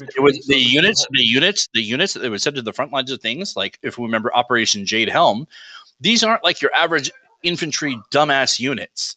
These are units that are trained in no. These are units that are trained in a high level of situational awareness, force multiplication, and fucking like on soil insurgency fucking tactics. We're going to be unarmed. I didn't say they were going to be sending them up against fucking women. It doesn't matter. We know when something we're fighting against isn't an actual threat. No, this is stupid, Jack. No, I'm asking you a question. If you had served, you would know this shit. And I Did PMC? Look, this is what I'm trying. PMC is not the military, sweetheart. No. Let me try and explain my question and finish it so that you can actually see. And then we got to get Pyro in here. What would be the delineating line when sent in? If they see guns, they see firearms being used to decide between this is people standing up to a tyrannical government and an insurgency on the ground in the moment.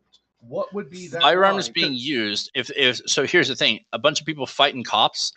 Nobody gives a shit. This happens every day in LA. Okay, so we don't call that an insurgency, right? How big is the threat? How viable is the threat on a larger national scale? Like, this is things that we would take into consideration for actionable intel. If they were out in the street shooting cops and then going, oh, well, these are right wingers, I don't like them either, we're going to shoot them in the street. That's where we would step up the escalation of force due to situation awareness. We're seeing and paying attention to what's going around, who's being killed. Is it innocent, unarmed people that they just don't like? That's something we step in and escalate that force, right? We're not just going to sit there and take some word. We have authorization on every mission we ever do. We get a general order of what the mission is, the outcome that they want us to do. We do then at that point in time have the ability to get there and say, hey, this is not exactly what's going on. This is what we're learning from getting eyes on the ground, boots on the ground. We have intel, we have drones flying over, we have people looking out, we have recon, we have all this other shit. You're being a moron. No, Sam, because you're being a moron. You're doing the reverse Red Scare shit. Sam, I'm sorry that McCarthyism hurt your feelings. I'm sorry that your self-hatred. Eventually. You can keep talking over me. I'll still get my damn point out. And I will do the same thing. We do. Show me on the doll where McCarthyism hurt you. Sam, stop. Like I said, we do know for a fact that we have had troops that have been sent into combat without fucking accurate orders, been lied to, been told to do things that were completely That's different than illegal. on U.S. soil. Wait. And Sam, no, you're not showing me a delineating fucking line between where they're going to draw this. When I ask you this, we have the ability to make this decision. Where's the fucking line on the ground? Hey, Jack, here, Jack, that I would ask, by the way. Jack, how are you going to get to the fucking other nebula? How are you going to get to the other side of the universe? You don't fucking know because you haven't gotten to the point where you can actually travel to that point yet. We don't know how we are going to respond or what it's going to take to respond because we haven't been put in that situation where we need to respond to that level yet. Okay, so this whole you're not giving me proof of where a line that we can delineate is. We don't know what the line is because nobody's fucking crossed it yet. Because you, out of all of us, have the my personal opinion is if you fucking make a Twitter fucking profile and say that you're a communist, that's enough to get eaten and deleted. How about that? You want I don't know because we haven't got to that point, Jack. Neither does the military. Yeah, go on, Private. I'm done. I just want to ask Samantha because you've answered the second question, but I'm my fault here. I asked the question as a hard fact when I'm really just asking for the opinion, and that's what Jack's kind of harking on. When do you think the point is? Because for me, I can list off several events. You've already gone through a few. You've already gone through a few where it's we haven't reached that line yet where we had to roll in military force and shit. I'm asking you now, where would you draw the line? This is a hypothetical where you're President Samantha, General Samantha, where you draw the line and you say, yo, we actually have to move in. This is a fort, because we had the storming of the Capitol. This wasn't military. It doesn't change shit. Oh no, I've been very upfront with it. I believe that there should have been belt-fed machine guns in the front of the Capitol building. That's my question. Where would you draw the line? Because if the Capitol riots are something, you don't want to go by my line because my line was just because I thought all those people were stupid. I'm fine with eugenics, okay? My line is not going to be something you agree with morally or ethically. I don't care about morally or ethics. I'm talking about when we're talking about the military, rising up against people just quote unquote bearing arms and whether. Fine. I'm asking you, where's your line? My line is drawn before they can even bear arms. I think at the age of 6 years old, you're to take an IQ test. If it's below 90, they eat and delete you. How's that? Okay, cool. If that's your actual line and you're not just memeing, I'll buy that. But I'm asking your general opinion. I'm not doing any meme shit. I'm asking as a military person, you've been in the military, I know your story. Where would you draw the line on that? I don't want a meme answer. Just curious. I'm curious because I'm a fucking civvy, bro. Where's your fucking line now? And any military people who've had military experience, they've been in the military, feel free to answer because I want to know where exactly is the line for y'all. I know that except the military, except for you, Osiris, you were commo. Yeah. No, I'll give Osiris this too. Where's the line for y'all? Citizens have our own opinion. Civvies have our own opinion. Military minds. What's the line where it's like, yo, we kind of actually have to get involved in this quote unquote raising of Aaron? Mask off if a massive like insurgent group, okay, started to be unstoppable when it came to like response from local police, maybe like National Guard, and they're like expanding outside of that boundary. We need to get the federal so something the size of made. the Confederacy, like if I'm just like bringing an example from America, like something the size of the okay. I'm gonna be saying it doesn't have to be that. It doesn't have to. Yeah, it doesn't have to be that big anymore because weapons now versus weapons then are a little bit different. They don't have to fucking go to your face and shoot you with a flintlock rifle. They can start. They can strap some shit to a fucking DJI Osmo drone and delete your fucking building from halfway across the map. Okay. Oh well, give me a like state. You know, city, what so like not what size? But not as, so basically, if they're able to outdo county response forces, right, and a big incident from the county, it would include a response from like local police, county police, sheriff departments, and sometimes National Guard, depending on the incident level. If that can't be quelled at that point in time, we need to get a bigger contingency of people in there. Yeah, like okay, so like county level. So I agree with Samantha. So if the city, county, state, and National Guard can't contain, city, county, state police, and National Guard can't contain the threat. If the threat is still getting past those forces, then the active duty military forces needs to be called in. The rest of y'all, because like it's been like Jack and Sam and me and like kind of Sprout, but like what about the rest of y'all? Like where would Jack, where would you draw that line? I think we need to move to the next topic. I think that's what we need to do. Okay. That was the move. I was going to give it 5 more minutes for everybody. I'm sorry, Tobias. Did you lose your balls for the day or what? No, I just don't have the patience to deal with your shit today, Missy. Oh, cry me a fucking river. I will cry you a river. Listen, I'm just curious. I want to know where y'all stand on this, because like, and here or there for me, I could see one side or the other, but like. Now we're here talking about it. Like, I personally stand behind the 50 cal. Like, if you want just the general opinion of, hey, when should we take arms against like our fellow citizens, or at least like when the military? No, that's not like when. Like when would something? Go ahead. Well, to get back to something that came up earlier, because Ty was talking about the math on police shooting victims, the whole deal. Rich pointed out that 51% of shooting fatalities from cops are white. 60% of Americans are white. So it's a 9-point disparity. But when you look at black people, 30% of black people are killed. And we're only 12% of the population. So 30% of people who are killed are black. Not 30% of black people are killed. That would be an amazing statistic. Right. Yeah, but it just means that, okay, so 30% of that total number killed, at least in 2022. Did I actually start this conversation? Because like that was supposed to be, a throwaway line. Like we weren't supposed to chew on that. You all are taking like low hanging fruit bait right now. Like I love you, Twitch, but let's not Twitch. I tried to give them high hanging fruit. No, yeah, it was eugenics stakes, but nobody bit. Yeah, exactly. Anyway, topic 2. Now that Rich is here, I'll keep him up and shit. Do that. Topic 2. Let's roll with it. So, Pope Francis is accusing American Catholics of being hyper-conservative and reactionary. Does he have a point, or is this the Europeans pretending being pretentious again? So, Pope Francis blasts reactionary American Catholics. Those are highly overlapping categories, by the way. Right? We can be right and pretentious, all right? So Pope Francis blasted what he described as groups of very strong reactionary American Catholics, warning against becoming backwardists who oppose change in the Catholic Church. The situation in the United States is not easy. There is a very strong reactionary attitude. It is organized and shapes the way people belong, even emotionally, said the Pope. I want to remind these people that backwardism is useless, and it is necessary to understand that there is a correct evolution, and the understanding is a question of faith and morals. So, with that being the case, we'll start with Rich, because I don't know if Drazi's back or his camera is out right now. Yeah, my camera's just being funky. Oh, okay, so you go ahead, give us your opinion on this topic. Sure. I think that there's nothing funnier than being told that you are too wild, uptight, and you need to chill the fuck out by the Catholic Church. Like, I don't care who you are. If the Catholic Church is like, dog, fucking chill. Oh my God. Like, fucking chill. That's like certified you could make a diamond out of a piece of charcoal in your asshole, okay? You need to take a fucking breath, have a fucking cigarette, have a drink, smoke a joint, whatever you gotta do, but you're off the fucking rails. That's a wake-up call. When the Pope says you're too extreme, we're done. Take a seat. I don't know what Thank you else I for can that, say there. Drosy. Yeah, no That's problem. amazing.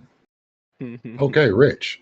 Yeah, that's true. I mean, we took down Galileo, okay? So, like, if you're so extreme that you can beat that, yeah, there's a problem. Yeah, but I'll just say, obviously, well, I mean, I don't think it's any secret. Like, I agree with Francis on all that stuff.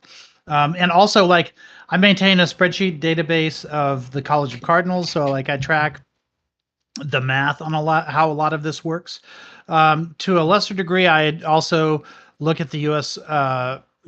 Council of Catholic bishops, which has also been like dominated by the right politically, has been for a couple decades now, and it just takes a while to get this stuff fixed. Like it doesn't, you can't do it with one pope. You got to do it with like three, and so it's going to take a while before the bishops in America get fixed.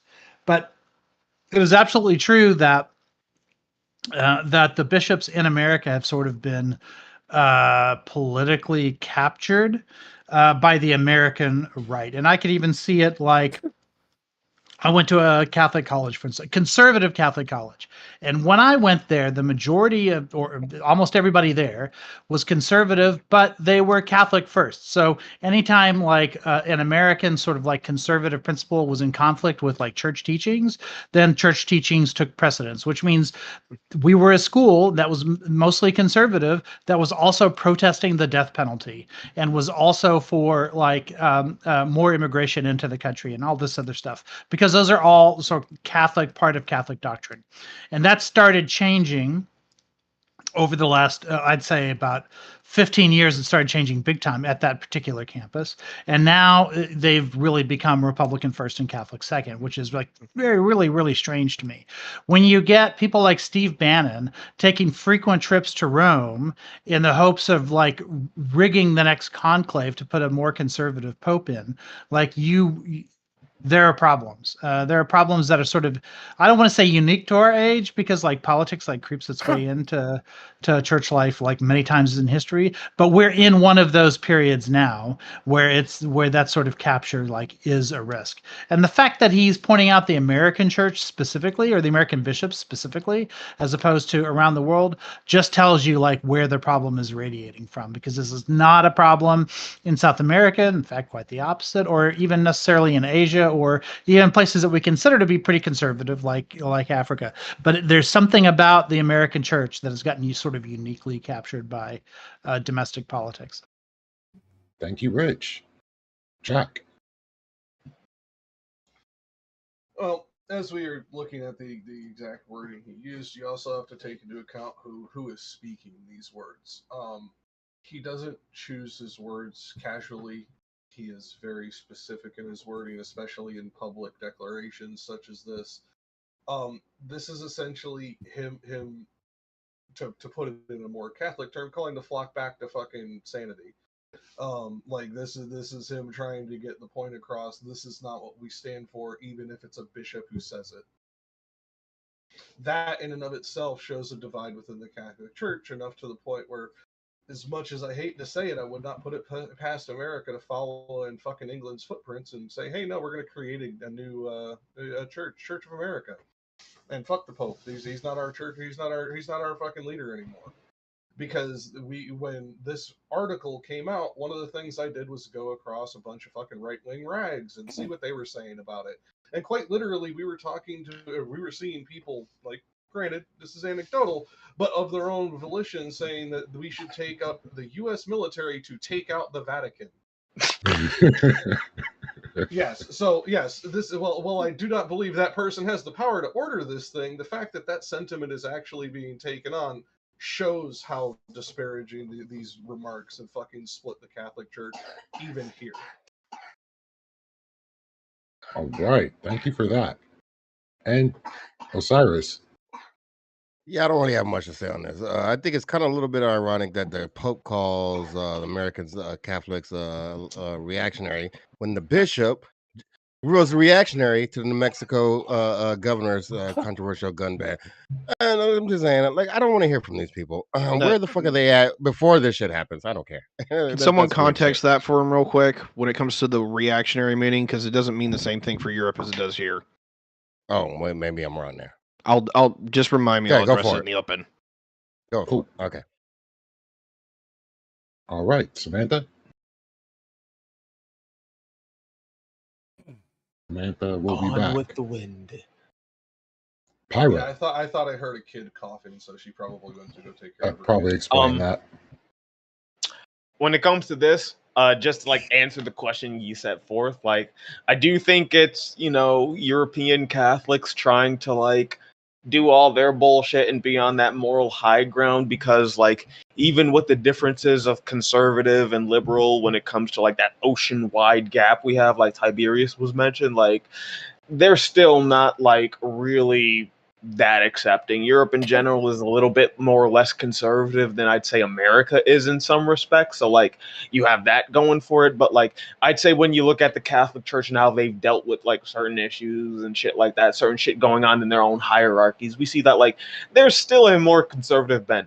I'm more willing to lean towards like Jack's like proposition of things, where it's like we're starting to see the split between like American Catholicism versus like the original, fucking what Vatican Pope shit, where it's like we're an ocean away. We have different societal shit to deal with, and when we're talking about religion, we have to like codify that in religion somehow. We have to explain that with religion somehow. We're seeing the differences in that, and like I don't know if it's going to be within our lifetimes, but like on a historical level, soon, like 200, 300 years, like we're probably going to see a bigger split, like we did with the English when it comes to like, yeah, this is its own sect of Christianity, and it's not really tied to Catholicism and the Pope anymore. I think the way America's going, the fights we're having socially, in group, like it's gonna like lead into a lot more of a difference between like the old school Vatican type Catholicism versus like American Catholicism. We're a new country, therefore when we take up like the different cultures aspects, like we're going to see a new version of it. So I think that's what we're seeing. And I think like, yeah, it's the Europeans trying to be like, no, this isn't how you're doing, similar to how they did with pizza. Like we made pizza better, and now they're like, no, that's not how you make pizza. Yeah, we added pineapple. We're better now. Exactly. God to be bless fair, America. Francis is South American. So, to be fair, there's a lot of I mean, unless I read the article wrong, a lot of it is about the sins beneath the waist, and that's what the Pope is like referring to, and in which so doing, I think a lot of Christians do this, to be 100% honest. I don't think it's just the Catholic Church. I think it's Christians in general. They've gone away from the teachings of Jesus. They don't want to walk like Jesus, although they want to talk like him. So they don't want to. If we were around back then, they wouldn't be the ones protecting the prostitutes. They wouldn't be the ones eating with the drunkards or the gluttons. They wouldn't be the one hanging around with the sinners. They wouldn't. To look at the 12 disciples, like this Jesus Christ was not someone who was afraid to hang around with sinners or to protect sinners or to defend them. He was actually the same person to do those things. And if you read the New Testament, you will see over and over and over again, he protects, eats with, drinks with the sinners, and not the religious folk. However, I do find it very funny, the Pope coming after the United States, going with today it is a sin to possess atomic bombs, and et cetera and so on. I find it very funny because us possessing atomic bombs is quite literally probably one of the reasons that the Vatican still exists. So I find that very ironic and very funny. And if I'm gonna talk to the Pope personally, I'm gonna say you might want to if you're gonna start tackling issues, right? And I think the Catholic Church has a lot of issues to tackle. You might want to start with priests liking young kids a little bit too much than they should. Damn. I will go to Via at this point. Based. That smile says it all. Okay. So I mean, I'm gonna be honest. on a different side in this than I normally would be. I actually respect this Pope, and I respect the Catholic Church, the modern Catholic Church, more than I do a lot of other branches of Christianity. And I genuinely think the Pope is right here. The conservative Christians in America, or conservative Catholics in America, need to take a step back and actually look at what the fuck their doctrine is. Right. Thank you for that. And so we will just go Sam, straight to are the you- open. Hold on, Samantha, are you back yet? Sorry, she wasn't on camera, so I wanted to make sure before we moved on. All right, so let's just get the open discussion on this one. I just wanted to ask Rich, guy who just joined. Yeah. You said that you went to a conservative Catholic school, and I'm not even memeing. Like, are there liberal Catholic colleges? Oh yeah, tons of them. Yeah. Oh, Way let's get actually, Ty's, way in opinion America, on way this more. after I figured way Sprout more would. so than conservative ones. Yeah. I figured like, Sprout would keep going long enough before I could just get back in wrecked time. my Apparently, I fucking didn't. Like you may have heard of Notre Dame. All right. That's a Let liberal me Before you Catholic go on, school. Ty, Yeah. let me intro Yes, this real quick. Let's get Out. Ty's intro real quick on this one. Loyola as well is another one. All right. Yeah. So Wow. just for The a point, biggest Catholic schools are all left wing. are y'all done? Like, can I Let's speak now, get please? Ty's I intro. appreciate You it. asked me a Listen, question. you came back late, nigga. Don't like fucking complain and shit. Like Hey, you didn't look, just walk away from I the had to fucking wade mic. through all of your bullshit. All right, like I'm sorry, but there's too many goddamn people in this panel. My patience is at an end. Oh, I'm When it- sorry. That's how you view conversations. Now you can give your intro. God No, bless. had- I he- like he- having he had- conversations, but I like having good conversations. And Oh, yeah, now unfortunately, when it we're two as involves company other and three as a people's crowd. opinions. This is a fucking shit show. Yeah. So, if you don't mind, Let him get his own Oh, let Ty do his thing. I'm sorry. I'm sorry. all right. So, first and foremost, clarifying point. When it comes to the word reactionary, this has been thrown around particularly by the Europeans, but some Americans are picking this up because they're finding out what it means. For the Europeans, being a reactionary isn't, oh my god, thing happened, react to it. It is basically a political message. You are counter progressive. You want to react to the force in which we're going and go the opposite direction. That's what they are accusing these folks of. They're not just wanting to, be conservative. They're wanting to go backwards, is what he's openly saying. Okay. Yes. Second thing, American Catholics. Fun folks. This is my neck of the woods, right? We're all descended French Catholics out here. They are split to some degree, but it's a pretty blatant split. Like, you can see where the lines are, and the split largely is this. A lot of what I would say, just in general, American Catholics have fallen into is that they are adopting the tenets of Protestantism. They are acting in the same way in which Protestant civilization and nations go down that track with. And so, yeah, they are a religious institution that is hyper conservative, if not reactionary. I will, if anyone needs to have me separate the civilization comment, I will, but largely just by social doctrine, they are acting like Protestants. I want to just clarify that is not Hispanics when I say American. And then when it comes to, shit, I didn't have my third note. Anyway, yeah, let's have at it. Go ahead, Yes. My thing is, like, when it comes to the conversation, like the question asked, like whether or not they're trying to force some European view onto the Americas, like whether or not it's good or bad, liberal or progressive, however you view it, I think the answer is just unambiguously yes. America's dealing with some issues that I don't think Europe is dealing with quite to the extent, or like when they did, it was like way back when. I think when it comes to the, You're dealing with it now. It's really bad. I'm talking about my personal, like, when you're talking about okay. when you're talking about like the Vatican and the papacy and like the Catholic Church, they've been dealing with these problems for so fucking long. It's not new to them. Like, they kind of have a different way of reacting.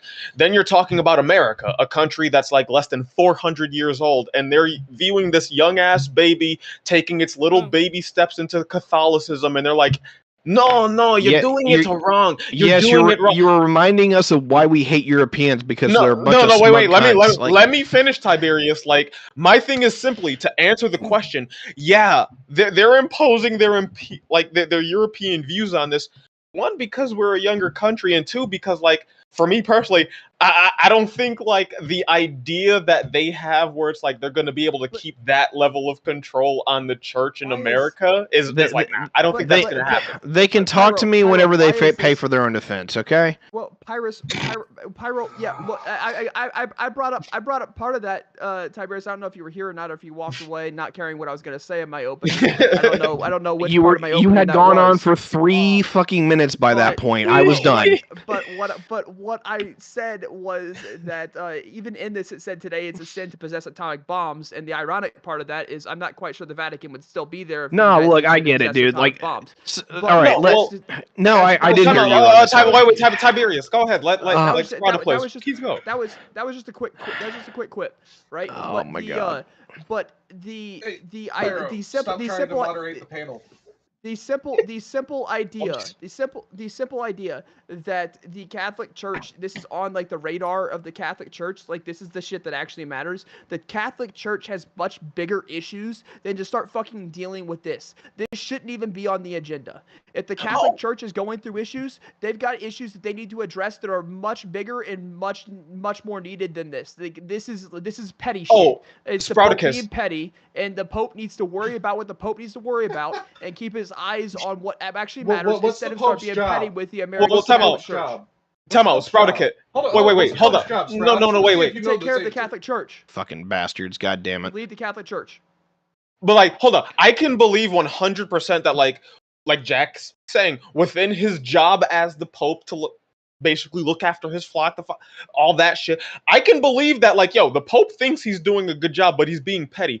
Because, like, again, my position is more with you than it is, like, yeah, I think this is, like, them pushing European, like, mentality, morality, ethics, Christianity onto America when American Catholics don't have that view. American Catholics probably won't have the same view as like, yo, owning atomic weapons is a bad thing when, you know, American Catholics are born to the country with like one of the biggest stockpiles of nuclear weapons. I don't think that's a thing that we're going to feel that they would feel. That's why I said, I think it's something where it's like, yeah, you have this old man of a church trying to tell the young man in America, yo, you're doing things wrong. Whether it's Francis good or bad. is from another young man part of the church, which is Argentina. He's not a European pope. And under his leadership, the majority of the College of Cardinals was European when he went in. Now they're a minority of the College of Cardinals. So he's shifting power away from Europe, not towards it. Okay, but like he's shifting power away from Europe, but like just to ask fucking Icor this question, because like he has the most knowledge on this shit. Where is the power shifting towards? Because like in some of his statements, it seems not to be towards like, yo, the American branch of like Catholicism. South America. More than anywhere else, it's being pushed towards South America, but also Africa and Asia. So it's all over the world. Basically, it's decentralizing from Europe. Okay, so he's like more or less trying to decentralize. Yeah, there's more Americans in the College of Cardinals now than there were before. Oh, okay. Why is the Pope not concerned about children? Like, this is a huge area. This is a huge area plaguing the Catholic Church, and the Pope overall has remained overly silent about this situation. He hasn't. That's a fair criticism of John Paul. Where has he had public outcry? This statement, this article itself was actually at the youth summit where he did this. In fact, he's put a greater emphasis on youth in the Catholic Church than just about any pope that came before that. But hold on, but it's not just that. What you're talking about, you're memeing on the goddamn Catholic. I'm not even memeing. It's an yes, actual you are, issue. Because he just doesn't know he's No, it is a thing. But no, shut the fuck up and listen. Jesus because Christ. What you're talking about here is, yes, it's a problem in the Catholic Church. It's also a problem in Protestant churches, Baptist churches, fucking churches all over. Now shut up and let me finish. Shut up. You are incapable of letting people finish lately. I'm gonna start calling you fucking mini fanatic. Like dead ass serious. Shut up. Like what I'm talking about is that is not the focus. When you're talking about focusing on youth and he hasn't had public outcry about it, you mean the Pope that was one of the people who launched the fucking investigation into bad priests? You mean the Pope who has gotten rid of more bad priests and excommunicated more bad priests than his two predecessors? Like, what the fuck are you talking about? You don't know what you're talking about when you say this shit, and this proves it. I'm not even Catholic, and you're having me defend the Pope, you prick. Thank you. It's just like the whole meme of like the Catholic Church does things to little boys in the altar choir, and now we're going to harp on that. We know the Catholic Church has problems, but this Pope specifically seems to be, like Icor said, a little more open. He seems to be a little more liberal. So the question is like, cool. Is he drawing that line when he's decentralizing towards yeah. like? Now let's Look, there is a level. It's not a question about. It's not a question about enough. Let Ty get it. Go ahead, sorry. Yeah, like there's a level where this is Europeans like getting into a conversation that, quite honestly, they don't belong in. The other, oh sure. Anyway, like so there is level here, but I made a comment about like the Protestant civilization and what I'll just have to like outline this really quick. Largely, civilization does follow religious lines because that's the social moral context that people operate by. And the problem that we got here, in my own framework and mindset, just comes down to this. Catholics and Protestants have been split for 500 years, and while we think of ourselves as part of like a Western civilization, there is very strong cultural aspects that are split and rifted. And what I see out of most American Catholics is that they aren't acting like the rest of the Catholic world. They're acting like Protestants. There's a reason for this. It's because at the end of the day, at least in America, religion is almost always going to be a front for what they actually believe. They're going to cherry pick the things out of their religion that agrees with what they already want to agree with, and they're going to discard everything else. So it doesn't matter what the fuck the Pope says, because these people aren't actually Catholic anyways. Give me any ideology and we can apply that. Like I'm not going to throw the fucking religious folks out under the board because they can pick and choose, because everyone fucking picks and choose. Like no, but when it comes down to, there's a difference when it comes to religion, though. In religion, you're saying that this book is the word of God, and this is the institution that I'm using to help me understand the word.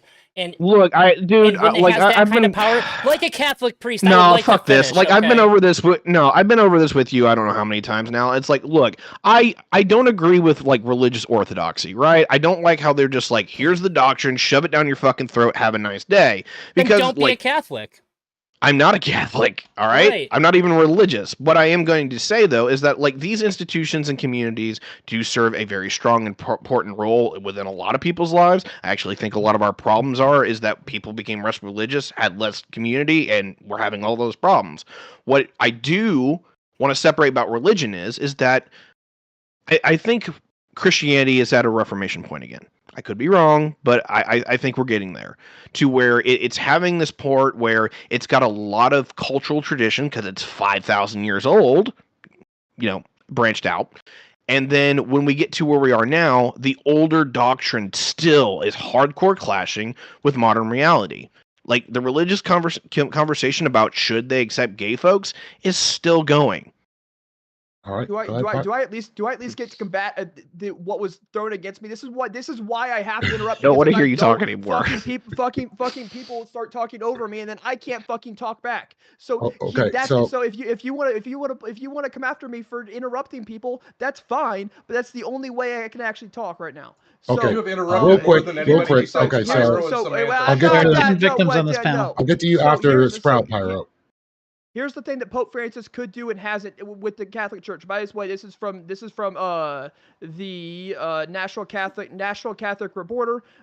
He could levy the harshest penalty, excommunication, against a dozen or more of the most egregious abuse-enabling church officials. He's done this to no enablers or predators, for that matter. He could insist that every diocese and religious order turn over every record they have about suspected and known abusers to law enforcement. Francis could order every prelate on the planet to post on his diocesan website names of every proven, admit, incredibly accused I'm not going to say that right now because we're on stream. Cleric, imagine so he could demote at least a dozen or more Vatican bureaucrats or 4 or 5 dozen bishops who have concealed, known, or suspected these crimes and openly denounce them and lay out their complicity. These things are things that he just simply has not done. In the past few years, lengthy investigations, some by secular authorities, most by church bodies, have put forth stunning estimates of the number of victims in several nations: Portugal 4,800, Australia 4,444, Germany 3,677, and France more than 215,000. Pope Francis has not gone far enough when it comes to this. He has not gone far enough. He's taken steps that make him look good in the public eye, but he has not gone far enough. All right. Sprout, or sorry, Pyro. I just want to say, like, in response to what Sprout is saying, so like, people can actually acknowledge, like, I can agree with that. Like, there's a lot of things Pope Francis could do in his, fucking position as Pope of the Catholic Church that he's not doing. But that's not really the discussion at hand. It's more about, like, whether, where the clash is between the European and American churches. And the reason I raised my hand is to ask Tiberius, like, understanding what religion is and with your understanding, do you think that they're, with religion taking some, cues from cultural aspects, do you think there is a rift between like the original Vatican? Because like I know Pope Francis is Argentinian. Thank you, Icor Witch, for like actually, but like the original Vatican's, settled in like fucking Italy and the American church. Like, can you recognize that like there will be these cultural differences, like given there's a sea apart of us and like culturally and all that shit? You're muted. Muted. I'm sorry, I didn't want to speak over everybody. So this is the weird part. On one hand, usually religion and culture are so tight at the hip that you can see the demarcation line. And the only places where the culture and the civilization ends or like gets hairy is right there at the frontier where everything borders.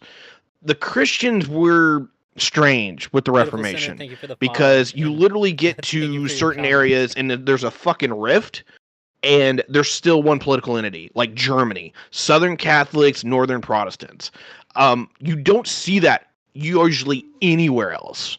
And so basically what I'm going to give you in my mindset is that, one, we've already seen a rift, and that was 500 years ago, and we're still not separated totally, which is weird. The second part, though, is that the United States is the only major Protestant nation outside of Germany that has a Catholic major minority. And the problem here is that, at least again, kind of reiterating, like the Catholic Church in the US behaves far more like a Protestant entity than it does compared to almost anywhere else. Like the Catholics don't have that level of control, even among their own bishops, that Rome usually is able to wield. I would like to actually find out if Aiko agrees with me on that. Yeah, that's 100% correct. But the reason for that is that you don't have to retire until 75. So it's a generational thing. Like it's going to be bishops actually get appointed by the Pope. So eventually the papacy is going to be able to right itself, even in the American, in America. But we had two popes in a row who basically got their recommendations from political far-right people since the early 80s. And so it's going to take a while. The College of Cardinals has largely been swung back the other way, but the American bishops are going to need another, I think, couple decades, actually. Okay. So I just don't understand. So Pyro, you try. I guess you try to say that this isn't part of the topic. My whole point of bringing this up to start off with was that the Catholic Church has other issues that they should be worried about that are not concerning being petty towards America. Like this is simply being petty. No, I get that. I'm just saying, like, whether or not it's petty or not, whether or not they have other issues they can be dealing with, like, that's not like part, like, except because like I agree with you, agreeing that like they're being petty in a kind of like religious way when like, because like for me personally, I think it's like this cultural difference. Like you got Americans and then you got the Vatican, and then on top of that Pope Francis, who's trying to do his own thing with the church. Like you have like a lot of different cultural disagreements going at it, and one of the petty ways that this can be expressed is looking at the other church across the sea who's trying to do the same thing you are and saying, yo, they're not doing it right. I think it's petty in the way that like when he's finding things to criticize, he goes for fucking nukes. If you're going to criticize like a religious establishment who's trying to hold your same like morals and shit, and you're teaching a different shit, I would expect more moral criticisms. He went with nukes, like, probably one of the few things I'd say like, least removed from like Christianity and all that shit. But that's my personal opinion. He What's went the with point nukes. of I being a agree king with at you. the It's being church? petty. Yeah, like, I agree it's petty, but like when I'm thinking about like how he's coming after this church, I got to think about it in those like more religious aspects where it's like, okay, what's driving this like divide? Is it something like Tiberius mentions, like the Protestant shit they've been dealing with like for 500 years, or is it like this thing with like the new American sect or whatever where they're trying to fight against that? When they're being petty, I don't want to like antagonize the shits on why they're being petty because we know they have a million things they can fix, because we all know that. We all know that the Catholic Church has a million and one other things to fix about themselves before they come and criticize literally anyone else. We all know that. I would hope, at least. That's why I said that. I didn't mean to like, kind of dismiss your point offhand. Well, and No, also I'm just saying. I'm just saying the Pope and the Vatican with this one is being petty. Yeah. They're coming after America about fucking nukes, death penalty, and slavery, even though that's been done away with in America. He's literally bringing up like. He's reaching for shit. Like, I can agree with that. Sins. He's bringing up past sins. He's responding for the criticisms that are Catholic coming from the right towards him. So he's responding to them. So the idea that There we go. like they can attack him for like the Vatican's position on the death penalty, but then he has to be silent or he'll get called petty. I mean, no. I mean, this is a dialogue within the church, and he's having a dialogue with other members of the church, of which like he is the head, and he is telling them, listen, we have to take the Gospels seriously.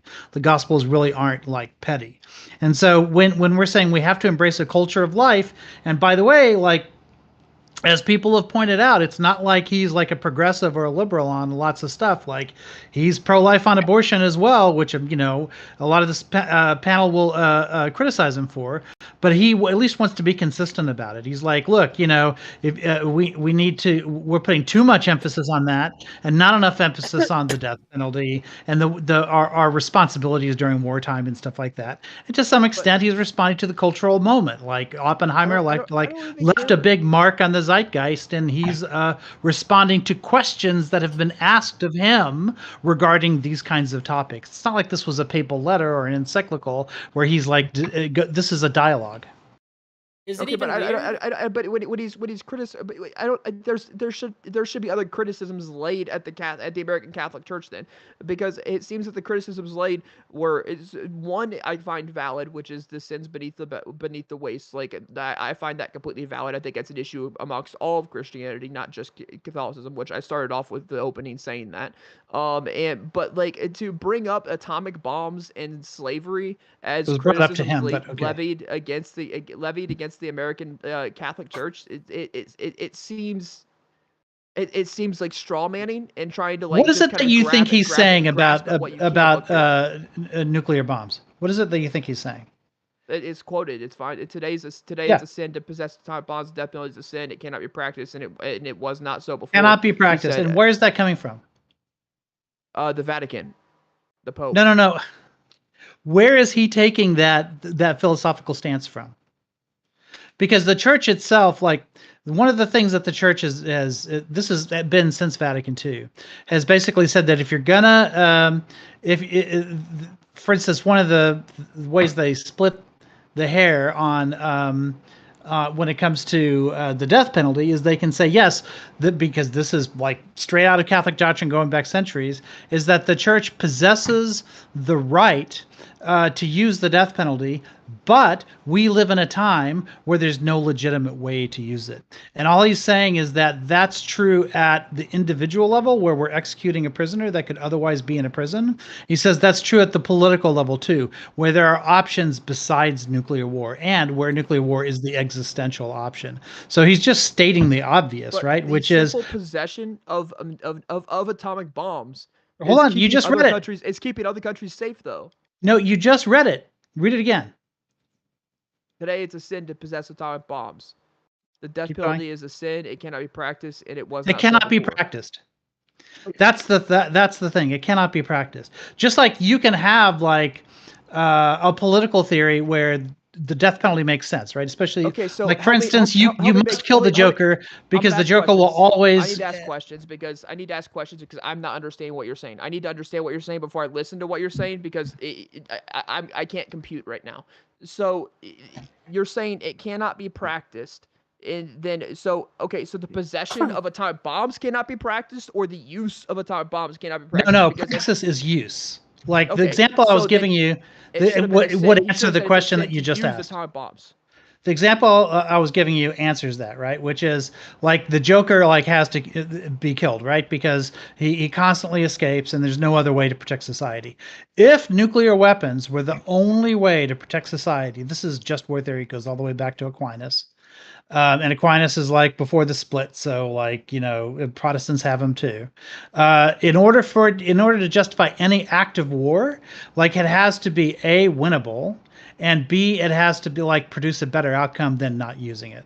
So those are the just war principles. And so to say that nuclear weapons cannot be practiced, yeah, for us to start a nuclear war would not be moral. Okay, I agree, And- but it doesn't say today is a sin to use atomic bombs. It says today is a sin to possess atomic bombs. But then he continues on to say it's because it's a sin to practice, and practice means use. He's Okay, talking about is it a praxis sin- here. He's not is- talking about is it a s- theory. Okay, but then that's like saying it's a sin for me to Oh, have the Pyro, internet because there's I a can use line it. I going can on. use it to watch porn. Like that you could simply draw it to It that would too, be say it it's would a be sin for me to have the internet if 'cause I were can to use it say watch porn. if I were to say I'm giving my kid unfiltered access to the internet that doesn't block porn. Yeah, I would say that's a sin. I would say that's a bad idea. What about giving yourself unfiltered access to the But internet? no, he's saying put the filters in. Where is the filters? Because this looks like it's not. The filter is it's a not sin to possess practicing. atomic bombs. Practice is blowing through the filter. Practice is okay. So I agree with right now it'd be a sin to use an atomic bomb. Possession, however, I do not agree with. I mean, he's also. So with maybe he was unclear with his words. Maybe he didn't choose his words I quite mean, right that time. Usually when the church talks about this, they refer to like Jesus telling Peter to put down the sword, right? He's telling us to put down the nuclear bomb, right? And So yeah, that way you could Russia say use theirs you and could we can't? criticize like Christ for saying to put it down, but I don't think I like if your goal is to follow that example, then I think it's reasonable for Francis to say what he said. It's Okay, not to let's say put it that this you way. can't Let me put it like this way, though. have It's the just- conversation. It's just like NATO is a huge protector of the Vatican. Like Yeah. NATO is the Vatican's basically only protector. He's not talking about Um, unilateral disarmament. But like what I'm saying though is that like if the United States just kind of let go of all their atomic bombs and no longer possess atomic bombs, NATO That's would not have what no he's teeth. saying. NATO Yeah, would that's not have what he's 0 saying. teeth. That would be Okay, unilateral disarmament. He's talking about ideally, and again, like when you're talking about moral theology, you should know this above all. When you're talking about moral theology, at some level, you're talking about at the level of theory. But No, then you I have to understand- I live in the real understand that. world, right? I So understand yeah, that, what he's saying, and even this can be criticized, but I think what he's saying is, if the world disarmed, if the world got rid of nuclear weapons, like in general, he would consider that to be a moral act. Oh yeah, if we lived in a perfect place, yeah. If That- we lived in a perfect place, and yeah, no, we weren't worried about someone lying Like about heaven, destroying yeah. their atomic bombs and still keeping them anyways to That's destroy the perspective rest of the enemies. Jesus is a Yeah. perfect place. Yeah. Yeah, And yeah. so So for Pyro a has a perfect question place, as yeah. well. Pyro has a question. Yeah, no, I think it got answered with like the dialogue between Sprout and fucking Icor, because like my question was simply gonna be like, it seems that, you know, when Pope Francis is making this quote, he's talking about the fact that like we have a system where like atomic bombs are used for defense, but Pope Francis seems to be criticizing the fact that like there's no real way to initiate the use of that system without no one winning. And like through y'all dialogue, it seems to be that point, like that keeps getting conflated. Like he's not criticizing the holding of atomic bombs. It seems more like he's criticizing the point where it's like, cool, now use it. If there's ever a point where you need to use atomic bombs in Pope Francis's mind and the minds of like the philosophies he's using for this argument, it's that like there's no point where you can use this bomb as a defense and then come away from it, because So Pyro, as we all know that like nuclear bombs are kind of like the deterrent. Like we kind of So- use those as like, yo, don't fuck with us, we won't fuck with you. The only thing that makes it work is so theory. Pyro, have you ever heard of like the last way out? In some rifle stocks they'll have a last way out compartment. Have you ever heard of that before? Explain that to me. No, I haven't. Okay, so in some rifle stocks, they'll have a last way out compartment. It's a compartment in literally the stock, the part of the rifle that goes against your shoulder. Yeah. That if you open the compartment, it's one bullet, and it is your last way out. Yeah. So basically, I view atomic bombs as that, right? No one's really going to use the last way out bullet, right? But it's there as kind of a way to just kind of like it as a kind of way to just put pressure against somebody else. It's a bad example about putting pressure against somebody else, but it's an example that would be common among people who own rifles. Now, like knowing I what the just last way gotta. out is. I just gotta say, like, when you say last way out, are we talking about like, you know, the same thing where you like Suicide. and you know, yeah, Yeah, okay, cool. We're talking about deleting yourself. No, we're Yeah. talking. Yeah, okay, cool. I want to make sure that because from you know the shit I've Which is read about also Zen. nuclear, like when I like think about the shit that's like nuclear bombs, when I think about like when we're talking about the Catholic Church, Icor just said it. You know, deleting yourself is like kind of a really big sin. And then when No, it I comes to agree. when it comes to the idea of nuclear bombs, maybe I'm wrong, and like this is where Tiberius would come into effect with his military knowledge, but no country really has an idea of using nuclear bombs where they're, you know, self-deleted. Like America's not stockpiling the nuclear bombs as like the last, you know, way out. We're stockpiling this in case one of the other motherfuckers stockpiling it So, hits and we can hit I was back. trying to bring it as like a closer resemblance to like what to like more so a single person individual kind of idea. It's the closest I can get to. It's not a perfect analogy, No, right? I agree. But what I I'm saying agree is with that. I agree with okay. that. It said like what Icor's saying is like even in that like personal scenario, like it seems like this quote from Pope Francis would be against the idea of taking Yeah, the that use last of man it. out. Yeah, the use of it is Yeah. bad. So Yeah. like don't Yeah, have because it. suicide's a sin Just- in the Catholic Church too. Exactly. It Yeah. sounds like the Pope, like if we're breaking it down to that the individual, it'd be like having a gun with one bullet and you know that's your one way out. But Pope Francis would be like, yo, it's a sin to have that gun because it's only there for one use and it's to take yourself out, which is a cardinal sin. Same Right. thing with nukes. We all know that the moment there's a nuclear war, like, yo, the cockroaches got it. Like, hopefully the next species got it because it's not humans. Yeah, That's where it's kind of coming from. I wanted to hit Mars. that. I wanted to Go hit that just for a second. What he brought up, like you know, you asked if you know if certain things happened, right? No one actually stockpiles nukes in the event that they want to commit national suicide, because actually the entire doctrine about nuclear weapons thus far is whoever you're going to delete with nuclear weapons is assumed they're going to delete you back, and so like, go ahead. No, I was just gonna say, like, exactly, like the idea of nukes isn't like the last man out with the fucking one bullet in the rifle. It's like, it yo, kind of we're- is. Like It it's is. It you out. is. like Oh, It is though. Go it ahead. kinda I didn't let you finish. Yeah, I apologize. Or well, I think I did interrupt you. But I will say this: it kind of is, and the reason why is that, like, it's almost like nuclear weapons are kind of the unrecognized national suicide pact. It's like everyone now Murder recognizes that. suicide. Yeah, if you throw nukes, like. Everyone In dies. theory, states can survive this, but you're talking about casualties within 30 minutes of hitting the button, being over 100 million Americans, just with the like handful of Russian nukes that could possibly hit us. Now, honestly, I think the likelihood of a catastrophic nuclear war is actually really low, especially with all the shit that we don't tell people about. But that's a whole conversation for another day. I think the question here would be then like for Icor, it's like, would this like nuclear option be seen as like the suicide sin? If we all understand that like nuclear, you know, weapons are kind of like the deterrent, like Tiberius said, it's that suicide pact. When he's making this statement, when he's making this criticism, is it more along the lines of like, yo, you just have the nuclear weapons, or is it this thing of like you have something which is just a nuclear suicide? Yeah, I agree with this analogy. I mean, I'm glad that Sprout brought it up because the analogy is kind of generous to the argument that I'm making, which is to say that what the Pope is criticizing here in terms of how the West sort of views its nuclear brinksmanship or whatever is a lot like that no way out thing. It's a plan that is morally akin to suicide, and of course, from a Catholic point of view, that's like not a good thing.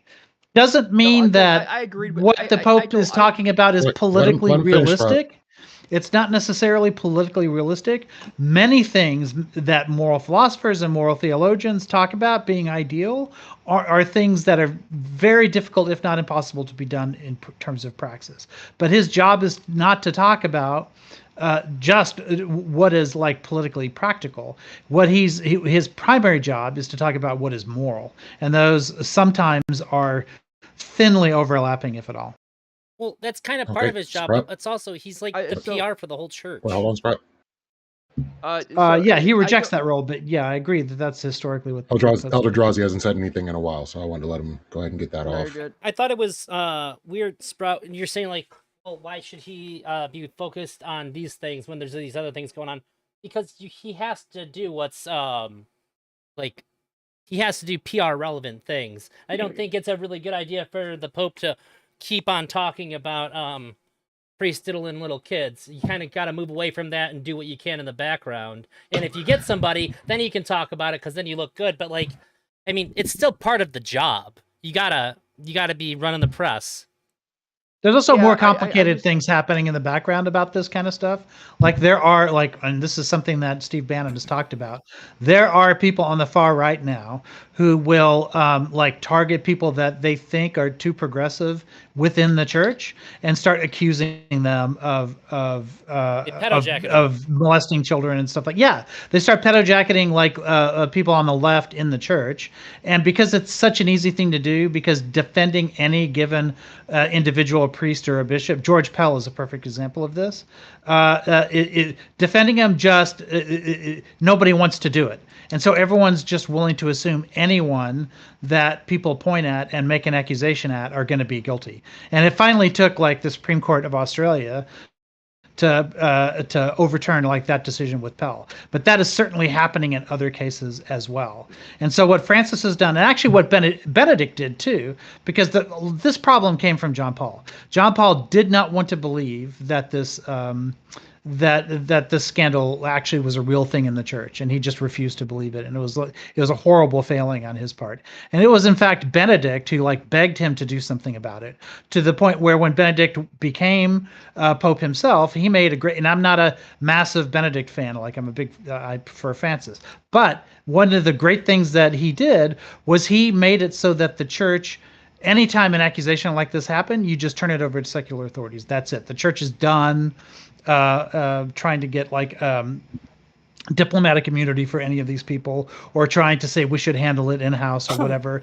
It is the secular governments that deal with this, and that's been happening since Benedict. And that's a good thing. So Okay, I go. Sprout, then Pyro. So I go. I agreed with you. Like after we had that kind of like conversation, I just kind of needed that understanding, and that's kind of like what when you said it sided more with you. It's because I ultimately agreed with you. I guess I misunderstood when he was calling the possession of atomic bombs a sin. It seemed very much an attack against the very thing that defends the Vatican. Yeah. No, I which I understand. found is very ironic and petty. From a practical point of view, there's very little that can be done about our situation when it comes to nukes. So one of the things I kind of wanted to steer it to is, and this is because Tiberius put it to gave me the topic to begin with. Could this be partially about the American right wing moving away from evangelism and away from the church? Sorry, I did say Pyro. Go ahead, Pyro. Like, because like two things. One, I just want to say to Icor, when it like, you know, and this is part of like Sprout's like, you know, argument when it comes to like them having more problems. I think when it comes to like, you know, the child diddling shit, like you said, like no one wants to really call it out. I don't think it's that no one wants to call it out. I just think that no one wants to be wrong when like they defend people. Like if you're gonna defend someone on anything, and then there's gonna be child diddling, and then you're fucking wrong. That's you're kind of thrown under the bus with them. I think that's a safe bet to say, especially when we're talking I agree. that's why it's become such a popular. Like this is one of the reasons why in America the right wing has gone to the groomer discourse with trans people or whatever, because once you bring up that kind of an accusation, a lot of people who would otherwise defend you will not defend you just because it's such a salacious accusation. And in some cases, like Virginia, for instance, and in Florida, like pedo jacketing trans people has become very successful, like way of advancing politics in a very brutal way. And I think this leans into what Tiberius said, because like I asked this question a little bit earlier on, where it's like, because like you're kind of asking the same question when you're bringing up the fact that like, is this just like a rebuttal of like the American right?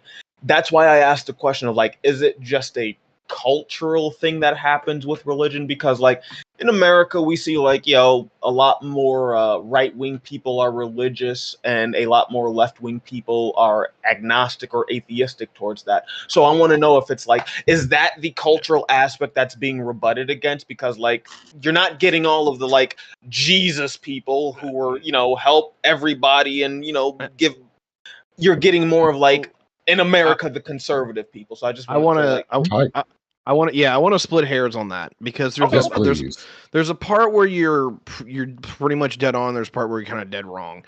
So the part you're largely correct on, that you've hit very well, is that I'll put it in this regard. I'm losing my train of thought. I'm sorry. I need to fucking write down notes. God damn it! Reiterate your point real quick, because I just need to trigger that mental loop in my head again. Gotcha. My point essentially is like, is it a religion? Because like before you were talking about like the different sects, like the Protestants versus the Catholics.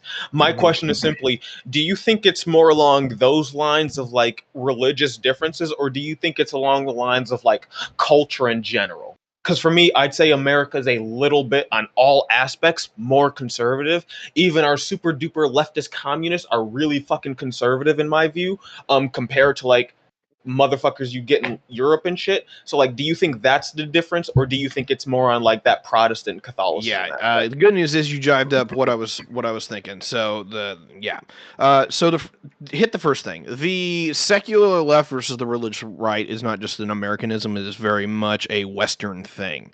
That's kind of how our political sections have formed up. Pretty much anywhere you've gone.